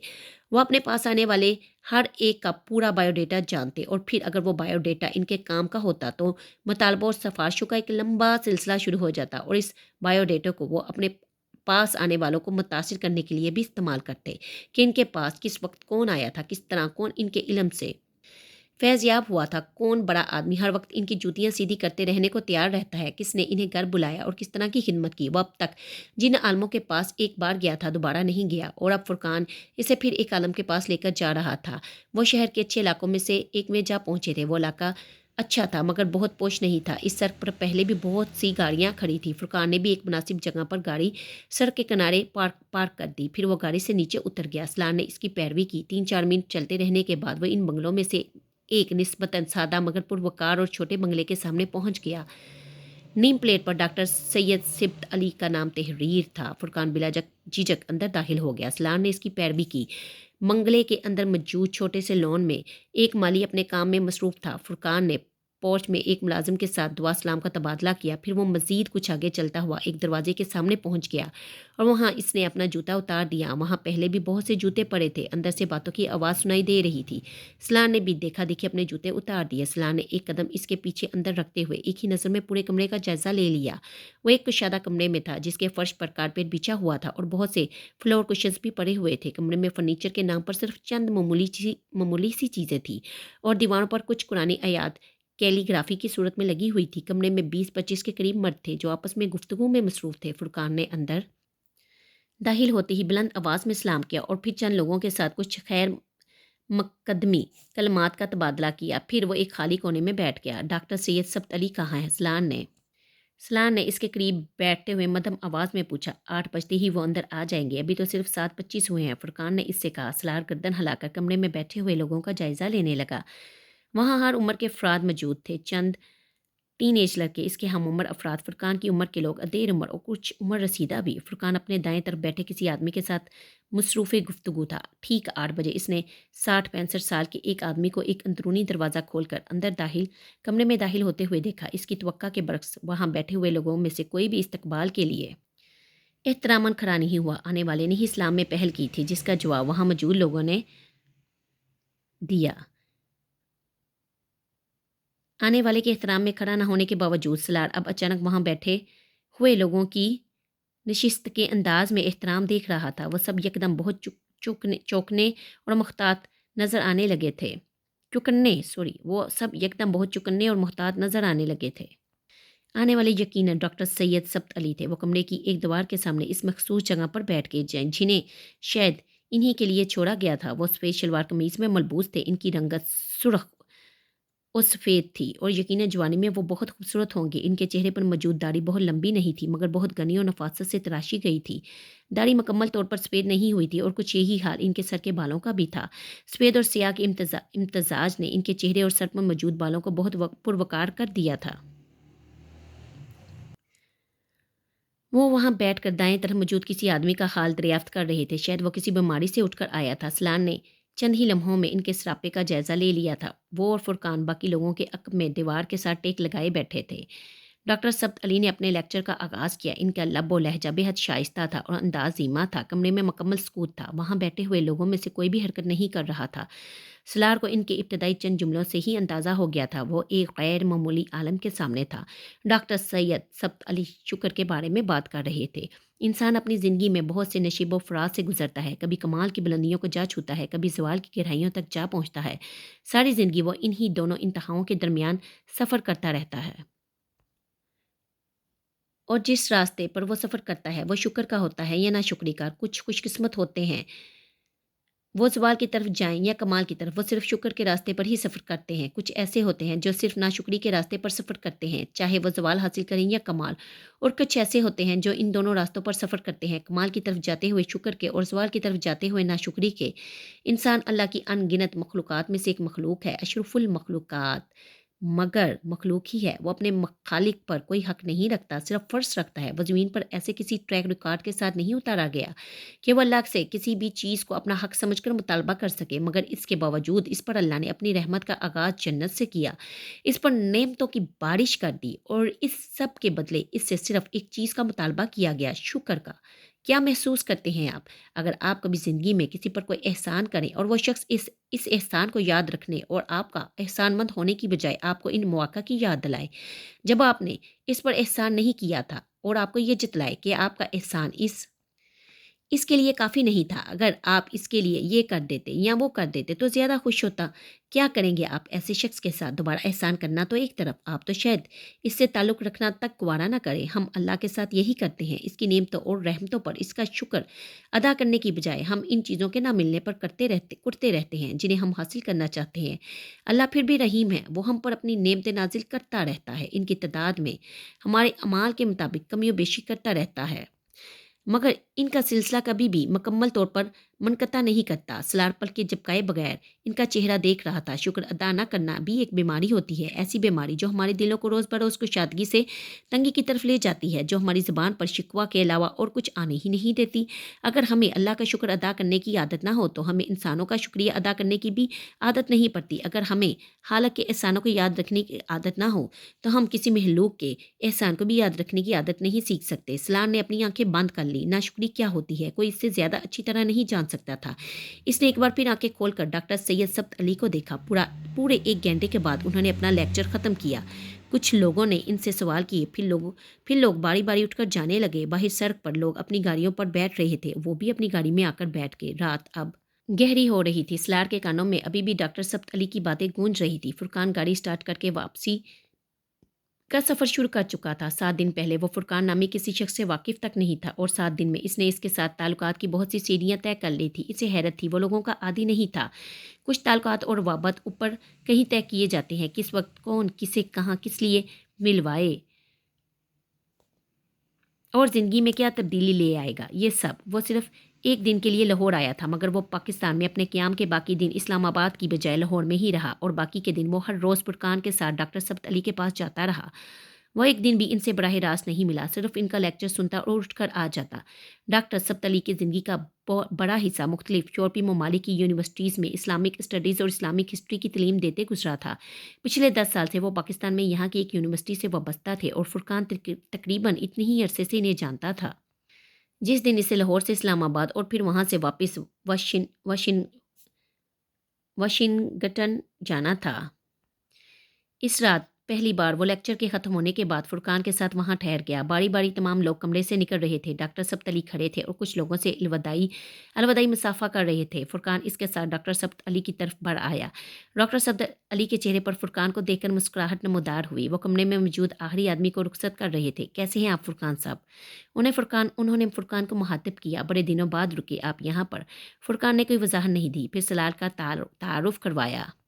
ये सलार सिकंदर हैं, मेरे दोस्त हैं। सलार ने अपना नाम सुनने पर इन्हें यकदम चौंकते देखा और फिर वो कुछ हैरान हुए, मगर अगले ही लम्हे इनके चेहरे पर एक बार फिर पहले वाली मुस्कुराहट थी। फुरकान अब इसका तफसीली तारुफ करवा रहा था। आइए बैठिए, डॉक्टर सब्त अली ने फर्शी निशिस्त की तरफ इशारा करते हुए कहा। फुरकान और वो इनसे कुछ फासले पर बैठ गए। वो फुरकान के साथ इसके प्रोजेक्ट के हवाले से बात कर रहे थे। सलार खामोशी से बारी बारी इन दोनों के चेहरे देखता रहा। गुफ्तगू के दौरान ही इनका मुलाजिम अंदर आया और उन्होंने इसे खाना लाने के लिए कहा। मुलाजिम ने इस कमरे में दस्तरख्वान बचाकर खाना लगा दिया। फुरकान यकीनन पहले भी वहाँ कई बार खाना खाता रहा था। वह जब हाथ धोकर खाना खाने के लिए वापस कमरे में पहुंचा और दस्तरख्वान पर बैठा तो डॉक्टर सब्त अली ने अचानक इसे मुखातिब किया। आप मुस्कुराते नहीं हैं सलार? वह इनके सवाल से ज़्यादा सवाल की नवैयत पर गड़बड़ाया। कुछ होनक सा वो इन्हें देखता रहा। इस उम्र में इतनी संजीदगी तो कोई बहुत मुनासिब बात नहीं। सलार कुछ हैरानी से मुस्कुराया। 15-20 मिनट की मुलाकात में वो ये कैसे जान गए थे कि वो मुस्कुराने का आदी नहीं रहा है। वो फुरकान की तरफ देखकर कुछ छिन पा। फिर इसने मुस्कुराने की कोशिश की। ये आसान काम साबित नहीं हुआ। क्या मेरा चेहरा मेरे हर एहसास को जाहिर करने लगा है? क्या पहले फुरकान और अब डॉक्टर सब्त अली मुझसे मेरी संजीदगी की वजह जानना चाहते हैं? इसने सोचा, ऐसी कोई बात नहीं है, मैं इतना संजीदा नहीं हूँ। इसने डॉक्टर सब्त अली से ज़्यादा जैसे खुद को बताया। मुमकिन है ऐसा ही हो, डॉक्टर सब्त अली ने मुस्कुराते हुए कहा। खाने के बाद दोनों को रुखसत करने से पहले वो अंदर आ गए। वापसी पर इनके हाथ में एक किताब थी। वो किताब उन्होंने सलार की तरफ बढ़ा दी। आपका ताल्लुक माशियात से है। कुछ अर्सा पहले मैंने इस्लामी इक्तिसादियात के बारे में ये किताब लिखी है। मुझे खुशी होगी अगर आप इसे पढ़ें ताकि आपको इस्लामी इक्तिसादी निज़ाम के बारे में भी कुछ वाकफियत हासिल हो। सलार ने किताब इनके हाथ से ले ली। किताब पर एक नज़र डालते हुए इसने मदम आवाज़ में डॉक्टर सब्त अली से कहा, मैं वापस जाकर भी आपसे रब्ता रखना चाहता हूँ। मैं आपसे सिर्फ इक्तिसादियात के बारे में नहीं सीखना चाहता और भी बहुत कुछ जानना चाहता हूँ। डॉक्टर सब्त अली ने नरमी से इसका कंधा थपथपाया। डॉक्टर सब्त अली के पास जितने भी लोग आते हैं वो किसी न किसी हवाले से कम्युनिटी वर्क से वाबस्ता हैं। कुछ पहले ही इस काम में इन्वॉल्व होते हैं और जो नहीं होते वो बाद में हो जाते हैं। डॉक्टर सब्त अली से पहली मुलाकात के बाद फुरकान ने इसे बताया, इनके पास आने वाले ज़्यादातर लोग बहुत क्वालिफाइड हैं, बड़े बड़े अदारों से वाबस्ता हैं। मैं भी इत्तफाकन ही इनके पास जाना शुरू हुआ। लंदन में एक बार इनका एक लेक्चर सुनने का इत्तफाक हुआ। फिर पाकिस्तान आने पर एक दोस्त के तवस्सुत से इनसे मिलने का मौका मिला और इसके बाद से मैं इनके पास जा रहा हूँ और मुझे महसूस होता है कि ज़िंदगी के बारे में मेरे नज़रियात पहले की निस्बत अब बहुत साफ़ और वाज़िया हैं। ज़हनी तौर पर बी, मैं पहले की निस्बत अब ज़्यादा मजबूत हो गया हूँ। तुम इस प्रोजेक्ट के बारे में पूछ रहे थे। इस प्रोजेक्ट में मेरी बहुत ज़्यादा मदद डॉक्टर सब्त अली के पास आने वाले लोगों ने भी की। बहुत सारी सहूलियात इन्हीं लोगों ने फराहम की और मैं यहाँ इस किस्म के प्रोजेक्ट पर काम करने वाला वाहिद नहीं हूँ। हम एक दूसरे की मदद भी करते हैं और इस मदद की नोयत मुख्तलिफ होती है, मगर मकसद एक ही होता है। हम इस मुल्क को तब्दील करना चाहते हैं। सलार ने इसके आखिरी जुमले पर अजीब सी नज़रों से इसे देखा। ये इतना आसान तो नहीं है। हाँ, हम जानते हैं ये आसान काम नहीं है। हम ये भी जानते हैं कि ये सब हमारी ज़िंदगियों में नहीं होगा, मगर हम वो बुनियाद ज़रूर फ़राहम कर देना चाहते हैं जिन पर हमारे बच्चे और इनके बाद वाली नस्ल तमीर करती रहे, मुहांदेरे में टमक टोइयाँ ना मारती रहे। कम अज़ कम मरते हुए हम लोगों को ये एहसास तो नहीं होगा कि हम लोगों ने तमाशाइयों जैसी ज़िंदगी गुजार दी। दूसरे बहुत से लोगों की तरह हम भी सिर्फ तनकीद करते रहे, खराबियों पर उंगलियां उठाते रहे, इस्लाम को सिर्फ मस्जिद की हदूद तक ही महदूद करके बैठे रहे। अपने और दूसरों की ज़िंदगियों में हमने कोई तब्दीली लाने की कोशिश नहीं की। वो हैरानगी से फुरकान का चेहरा देखता रहा। इमामा हाशिम, जलाल अंसर, साद के बाद वो एक और मुसलमान को देख रहा था, एक और प्रैक्टिकल मुसलमान को। वो मुसलमानों की एक और किस्म से आगाह हो रहा था। वो मुसलमान जो दीनी और दुनिया को साथ लेकर चलना चाहते थे, जो दोनों इंतहाओं के बीच के रास्ते को पहचानते थे और इन पर चलने का तरीका जानते थे, वो बुरी तरह उलझा। तुमने मेरी ऑफ़र के बारे में क्या सोचा है? इसने फुरकान से कहा। मैंने तुम्हें बताया था मैं तुमसे क्या चाहता हूँ। तुम्हारी ज़रूरत है इस मुल्क को, यहाँ के लोगों को, यहाँ के इदारों को। तुम्हें यहाँ आकर काम करना चाहिए। सलार इस बात पर हल्के से हंसा। तुम कभी इस टॉपिक को नहीं छोड़ सकते। अच्छा, मैं इस पर सोचूंगा। फिर तुम मेरी ऑफ़र के बारे में क्या कहोगे? मेरे गाँव के करीब ही एक गाँव और है, इस हालत में जिस हालत में 10-15 साल पहले मेरा गाँव था। मैं आजकल कोशिश कर रहा था कि कोई वहाँ पर स्कूल बना दे। प्राइमरी स्कूल तो गवर्नमेंट का वहाँ है, मगर आगे कुछ नहीं है। अगर तुम वहाँ स्कूल शुरू करो तो ये ज़्यादा बेहतर होगा। मैं और मेरी फैमिली तुम्हारी गैर मौजूदगी में इसे देखेंगे। हम इसे कायम करने में तुम्हारी मदद करेंगे, मगर फिर तुम्हें खुद ही इसे चलाना होगा। सिर्फ रुपया फराहम कर देना काफ़ी नहीं होगा। फुरकान ने कुछ देर की खामोशी के बाद कहा, कल चल सकते हो मेरे साथ वहाँ? सलार ने कुछ सोचते हुए कहा, तुम्हारी तो फ्लाइट है कल सुबह। नहीं, मैं 2 दिन के बाद चला जाऊँगा। एक बार मैं चला गया तो फौरी तौर पर मेरे लिए वापस आना मुमकिन नहीं रहेगा और मैं जाने से पहले ये काम शुरू कर देना चाहता हूँ। इसने फुरकान से कहा। फुरकान ने सर हिला दिया। इस रात की फ़्लाइट से इस्लामाबाद गए और फिर रात को ही फुरकान के गाँव चले गए। रात वहाँ क़याम के बाद सुबह फजर के वक्त फुरकान के साथ वो इस गाँव में गया। दोपहर 12 बजे तक वो इस गाँव के लोगों से मिलते और वहाँ फिरते रहे। वहाँ मौजूद प्राइमरी स्कूल को देखकर सलार को यकीन नहीं आया था। वो अपनी हालत से कुछ भी लगता था, मगर स्कूल नहीं। फरकान को इसकी तरह कोई शौक नहीं लगा था। वो वहाँ के हालात से पहले ही बहुत अच्छी तरह बाखबर था। वो साल में 3-4 मरतबा मुख्तलिफ देहात में मेडिकल कैंपस लगवाया करता था और वो देहात की ज़िंदगी और वहाँ की हालत से सलार की निस्बत बहुत अच्छी तरह वाकिफ़ था। फुरकान को शाम की फ़्लाइट से वापस लाहौर जाना था। वो लोग 2 बजे के करीब वहाँ से इस्लामाबाद जाने के लिए रवाना हो गए। स्कूल के इस प्रोजेक्ट को शुरू करने से पहले सिकंदर उस्मान से इसकी बात हुई थी। इसने मुख्तसर अल्फाज में इन्हें इस प्रोजेक्ट के बारे में बताया था। वो किसी मुदाखलत के बगैर इसकी बात सुनते रहे। फिर उन्होंने बड़ी संजीदगी से इससे कहा, ये सब कुछ क्यों कर रहे हो तुम? पापा, मैं इस काम की ज़रूरत महसूस करता हूँ लोगों को। मैं इस काम की ज़रूरत महसूस करता हूँ लोगों को। उन्होंने सलार की बात काट दी। मैं स्कूल की बात नहीं कर रहा। फिर आप किस चीज़ की बात कर रहे हैं? वो हैरान हुआ। मैं तुम्हारे लाइफ़स्टाइल की बात कर रहा हूँ। मेरे लाइफ़स्टाइल को क्या हुआ? वो चौंका।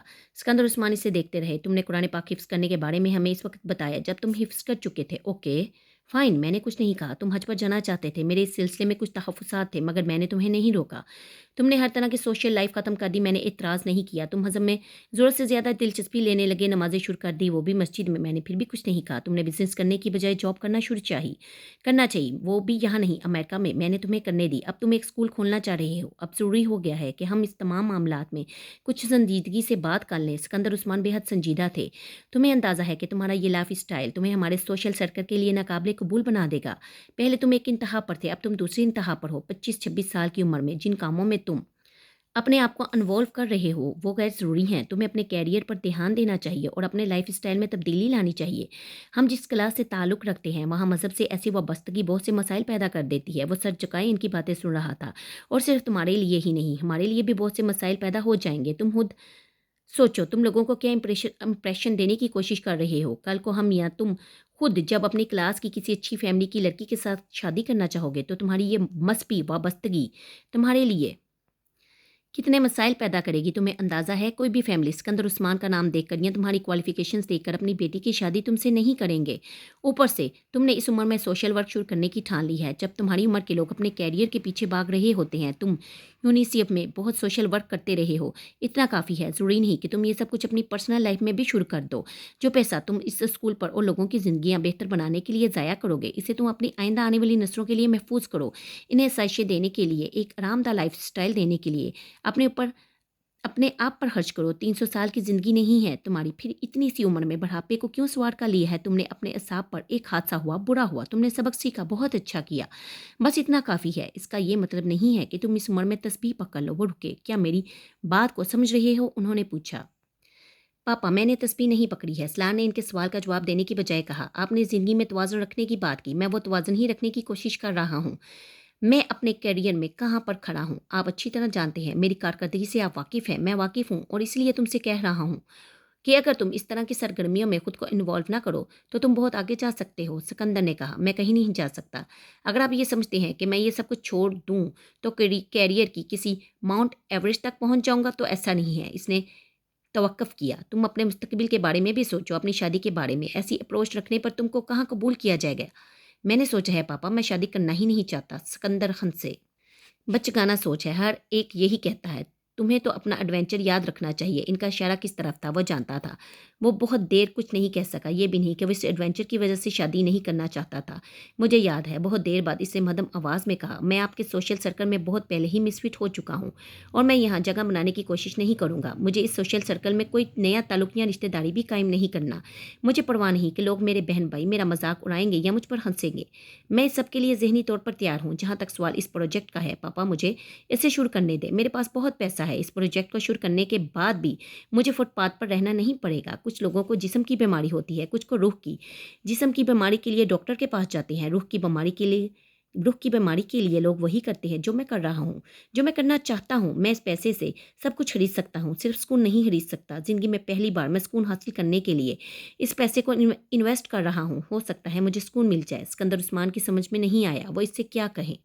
वापस वाशिंगटन पहुंचकर वो एक बार फिर पहले की तरह मसरूफ़ हो गया था, मगर इस बार फ़र्क ये था कि वो मुसलसल पाकिस्तान में फ़ुरकान और डॉक्टर सब्त अली के साथ राब्ते में था। फ़ुरकान इसे स्कूल के बारे में होने वाली तफसीलात से आगाह करता रहता था।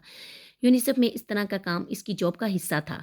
इस काम के लिए बहुत अच्छा मुआवजा दिया जाता था, मगर पाकिस्तान के इस गाँव में इस तरह के काम का आगाज़ वो भी अपने वसाइल से चंद साल पहले के सलार सिकंदर को जानने वाले कभी भी इसकी बात पर यकीन नहीं करते। खुद इसे भी यकीन नहीं आता था कि वो कभी इस तरह का काम करने का सोच सकता था, मगर ये सिर्फ इस प्रोजेक्ट के लिए अपने अकाउंट से पैसा निकालते हुए इसे अंदाज़ा हुआ था कि इसके लिए ये प्रोजेक्ट कम अज़ कम माली लिहाज से मुश्किल नहीं था।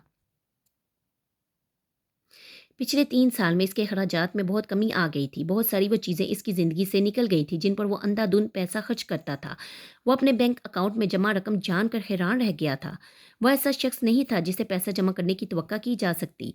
एमफिल करने के लिए इसके पास स्कॉलरशिप थे। इसे कम से कम इसके इसके लिए अपने पैसे से कुछ खर्च नहीं करना पड़ता था। इस दिन अपने अपार्टमेंट में चलते फिरते इसने पहली बार वहाँ मौजूद तमाम चीज़ों को गौर से देखा था। इसके अपार्टमेंट में कहीं भी कोई महंगी चीज़ नहीं थी, बल्कि सामान भी बहुत महदूद था। इसका किचन भी खाने पीने की चीज़ों से तकरीबन खाली था। काफ़ी, चाय, दूध और इस तरह की चंद दूसरी चीज़ें। इसका अपना अपार्टमेंट में बहुत कम वक्त गुजरता था। जो वक्त गुजरता था वो सोने में गुजरता। यूनिसेफ में अपनी जॉब पर जाते हुए भी इसके पास पहले से मौजूद कपड़े और दूसरी अशियाँ का इतना अंबार मौजूद था कि वो इस मामले में भी लापरवाही बरतता रहा। इसे अच्छी तरह याद था कि इसने आखिरी बार इस तरह की कोई चीज़ कब खरीदी थी। अपने साथ काम करने वालों और यूनिवर्सिटी में अपने कुछ क्लास फेलों के अलावा वो न्यूयॉर्क में किसी को नहीं जानता था, या फिर दानिस्ता तौर पर इसने खुद को एक महदूद सर्कल में रखा था, और इन लोगों के साथ भी इसकी दोस्ती बहुत रस्मी किस्म की थी। वाहिद चीज़ जिस पर वो रकम खर्च करता रहा था वो किताबें थी। इस लाइफ स्टाइल के साथ अगर इसके अकाउंट में इतनी रकम जमा हो गई थी तो ये कोई खिलाफ तवक्का बात नहीं थी। ऑफिस, यूनिवर्सिटी, फ्लैट, इसकी ज़िंदगी के मामलात में चौथी चीज़ कोई नहीं थी। एमफिल के दौरान सलार ने यूनिसेफ छोड़कर यूनिस्को ज्वाइन कर लिया। एमफिल करने के बाद सलार की पोस्टिंग पेरिस में हो गई। इससे पहले वो एक फील्ड ऑफिस में काम कर रहा था। मगर अब इसे यूनेस्को के हेडक्वार्टर्स में काम करने का मौका मिल रहा था। वो गुज़िश्ता सालों में वक्तन फ़वक्तन छोटे-मोटे प्रोजेक्ट्स के सिलसिले में पेरिस जाता रहता था। मगर इस बार वो पहली दफ़ा एक लंबे अरसे के लिए वहाँ जा रहा था। एक आशना दुनिया से नाआशना दुनिया में, इस दुनिया में जहाँ वो ज़बान तक से वाकिफ़ नहीं था। न्यूयॉर्क में इसके बहुत से दोस्त थे, यहाँ पर ऐसा कोई भी नहीं था जिसे वो बहुत अच्छी तरह जानता। यूनिसेफ में किए जाने वाले अनथिक काम की तरह वो यहाँ आकर एक एक बार फिर इस तरह काम करने में लगा था। मगर इस्लामाबाद के नवाही इलाके में शुरू किया जाने वाला स्कूल यहाँ भी इसके जहन से महूर नहीं हुआ था। बाज़ दफ़ा इसे हैरत होती कि अपनी जॉब में तलीम से इतना गहरा ताल्लुक़ होने के बावजूद आखिर इसे कभी फुरकान की तरह वो स्कूल खोलने का ख्याल क्यों नहीं आया। अगर इस स्कूल के बारे में वो कोई साल पहले सोच लेता तो शायद आज ये स्कूल बहुत मुस्तहकिम बुनियाद पर खड़ा होता। मुझे पाकिस्तान से ज़्यादा मोहब्बत नहीं है, ना ही इसके लिए मैं कोई गहरी उनसियत रखता हूँ। इसने शुरू की मुलाकात में एक बार फुरकान से कहा था, क्यों? फुरकान ने पूछा था, क्यों का जवाब तो मैं नहीं दे सकता, बस पाकिस्तान के लिए कोई ख़ास एहसासात मेरे दिल में नहीं है। इसने कंधे उचका कर कहा था, ये जानने के बावजूद कि ये तुम्हारा मुल्क है। हाँ, ये जानने के बावजूद। अमेरिका के लिए ख़ास एहसासात हैं, अमेरिका से मोहब्बत? फुरकान ने पूछा। नहीं, इसके लिए भी मेरे दिल में कुछ नहीं है, इसने इत्मीनान से कहा।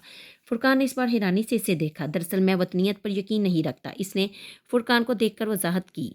या फिर मुझे इन जगहों के लिए मोहब्बत पैदा करने में दिक्कत महसूस होती है जहाँ मैं रहता हूँ। मैं कल किसी तीसरे मुल्क में रहने लगूंगा तो अमेरिका को भी याद नहीं करूंगा। तुम बड़े अजीब आदमी हो सलार। फुरकान ने बेख्तियार कहा, क्या यह मुमकिन है कि आदमी अपने मुल्क के लिए या इस जगह के लिए कोई ख़ास एहसास ही ना रखे जहाँ वो रहता है?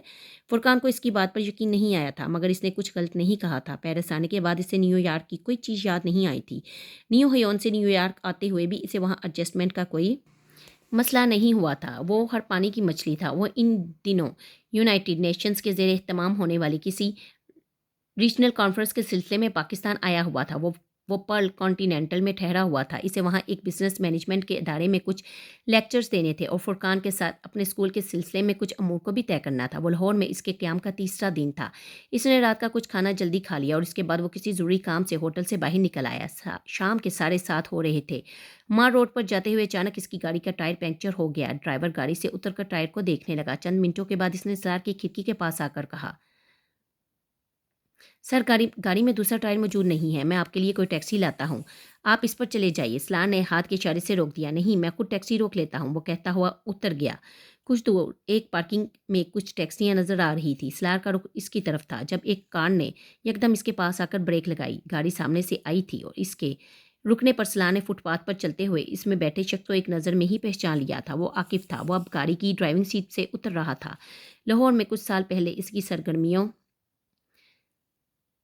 का वह एक मरकज़ी करतार था। आकिफ़ और अकमल, वो इन दोनों के साथ अपना ज़्यादा वक्त गुजारा करता और इस सलार की दोबारा मुलाकात कई सालों के बाद हो रही थी। वो इन सब को छोड़ चुका था। पाकिस्तान या लाहौर आने पर भी इसने कभी इनके साथ रब्ता करने की कोशिश नहीं की थी। इन लोगों ने पिछले कई सालों में बार बार इससे रब्ता करने की कोशिश की थी, मगर इनकी कोशिशों के बावजूद सलार इनसे बचने की कोशिश में कामयाब रहा था।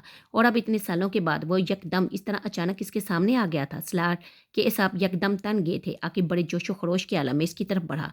सलार, मुझे यकीन नहीं आ रहा है कि ये तुम हो। कहाँ गायब थे इतने सालों से? तुम तो गधे के सर से सींग की तरह गायब हो गए थे। कहाँ थे यार? और अब यहाँ क्या कर रहे हो? हुलिया ही बदल लिया है। कहाँ गए वो बाल? लाहौर में कब आए हो? इनकी इतला क्यों नहीं दी? आने की इतला क्यों नहीं दी? इसने यके बाद दीगरे सवालात की बुछार कर दी। इसने सलार के अंदाज में झलकने वाली सर्द मोहरी पर गौर नहीं किया। सलार के जवाब देने से पहले ही आकिफ ने दोबारा पूछा, यहाँ माल पर क्या कर रहे हो? गाड़ी खराब हो गई थी, मैं टैक्सी की तरफ जा रहा था। सलार ने कहा, कहाँ जा रहे हो? मैं ड्रॉप कर देता हूँ। आकिफ ने बेतकल्फी से कहा, नहीं, मैं चला जाता हूँ, टैक्सी पास ही है। सलार ने तेजी से कहा। आकिफ ने इसकी बात सुनी अनसुनी कर दी। चलो अंदर बैठो। इसने बाजू पकड़कर खींच लिया। सलार सटपटाया, लेकिन इसकी गाड़ी की तरफ बढ़ गया। इसका मूड अब बहुत ख़राब होने लगा था। तुम तो स्टेट्स पढ़ने चले गए थे और फिर मुझे बात पता चला कि तुमने वहाँ जॉब कर ली है। फिर अचानक पाकिस्तान कैसे? आकिफ ने गाड़ी स्टार्ट करते हुए पूछा, क्या छुट्टियां गुजारने आए हो? हाँ, सलाह ने मुख्तसरन कहा। वो इस तरह इससे जान छुड़ा सकता था। क्या कर रहे हो आजकल? आकिफ ने गाड़ी चलाते हुए कहा, यूनाइटेड नेशंस की एक एजेंसी में काम कर रहा हूँ। यहाँ लाहौर में? कहाँ ठहरे हो? पीसी में। अरे, पीसी में क्यों ठहरे हो? मेरे पास आते या मुझे फ़ोन करते। कब आई यहाँ? आकिफ ने कहा, कल। बस, तो फिर तुम मेरे साथ मेरे घर रहोगे? ज़रूरत नहीं है होटल में रहने की। नहीं, मैं कल इस्लामाबाद वापस जा रहा हूँ। सलार ने रवानी से झूठ बोला। वो आकिब से हर कीमत पर जान छुड़ा लेना चाहता था। इससे उलझन हो रही थी, या फिर शायद ये इसके साथ गुजारा جانے والا ماضی تھا جو اسے تکلیف میں مبتلا کر رہا تھا۔ اگر کل اسلام آباد واپس جا رہے ہو تو پھر آج میرے ساتھ رہو، کھانا کھاؤ میرے ساتھ گھر چل کر۔ عاقف نے آفر کی، کھانا میں 10 منٹ پہلے ہی کھا کر نکلا ہوں، پھر بھی میرے ساتھ گھر چلو، تمہیں اپنی بیوی سے ملواؤں گا۔ شادی ہو گئی تمہاری؟ ہاں 3 سال ہوئے، عاقف نے کہا، پھر پوچھا اور تم نے شادی کر لی نہیں؟ کیوں؟ بس کچھ مصروفیت تھی اس لیے۔ سلار نے کہا، گڈ، ابھی آزاد ہی پھر رہے ہو۔ عاقف نے ایک گہرا سانس لیا، خوش قسمت ہو۔ سلار نے جواب میں کچھ نہیں کہا۔ عاقف نے اس سے بات کرتے ہوئے گلو کمپارٹمنٹ کھول کر اندر سے ایک کیسٹ نکالنی چاہی۔ اس کا دھیان ذرا سا بھٹکا اور کیسٹ نکالتے نکالتے گلو کمپارٹمنٹ سے بہت سی چیزیں سلار کی گود اور نیچے اس کے پیروں میں گر پڑی۔ ٹو بیڈ، عاقف نے بے اختیار کہا۔ سلار جھک کر چیزیں اٹھانے لگا۔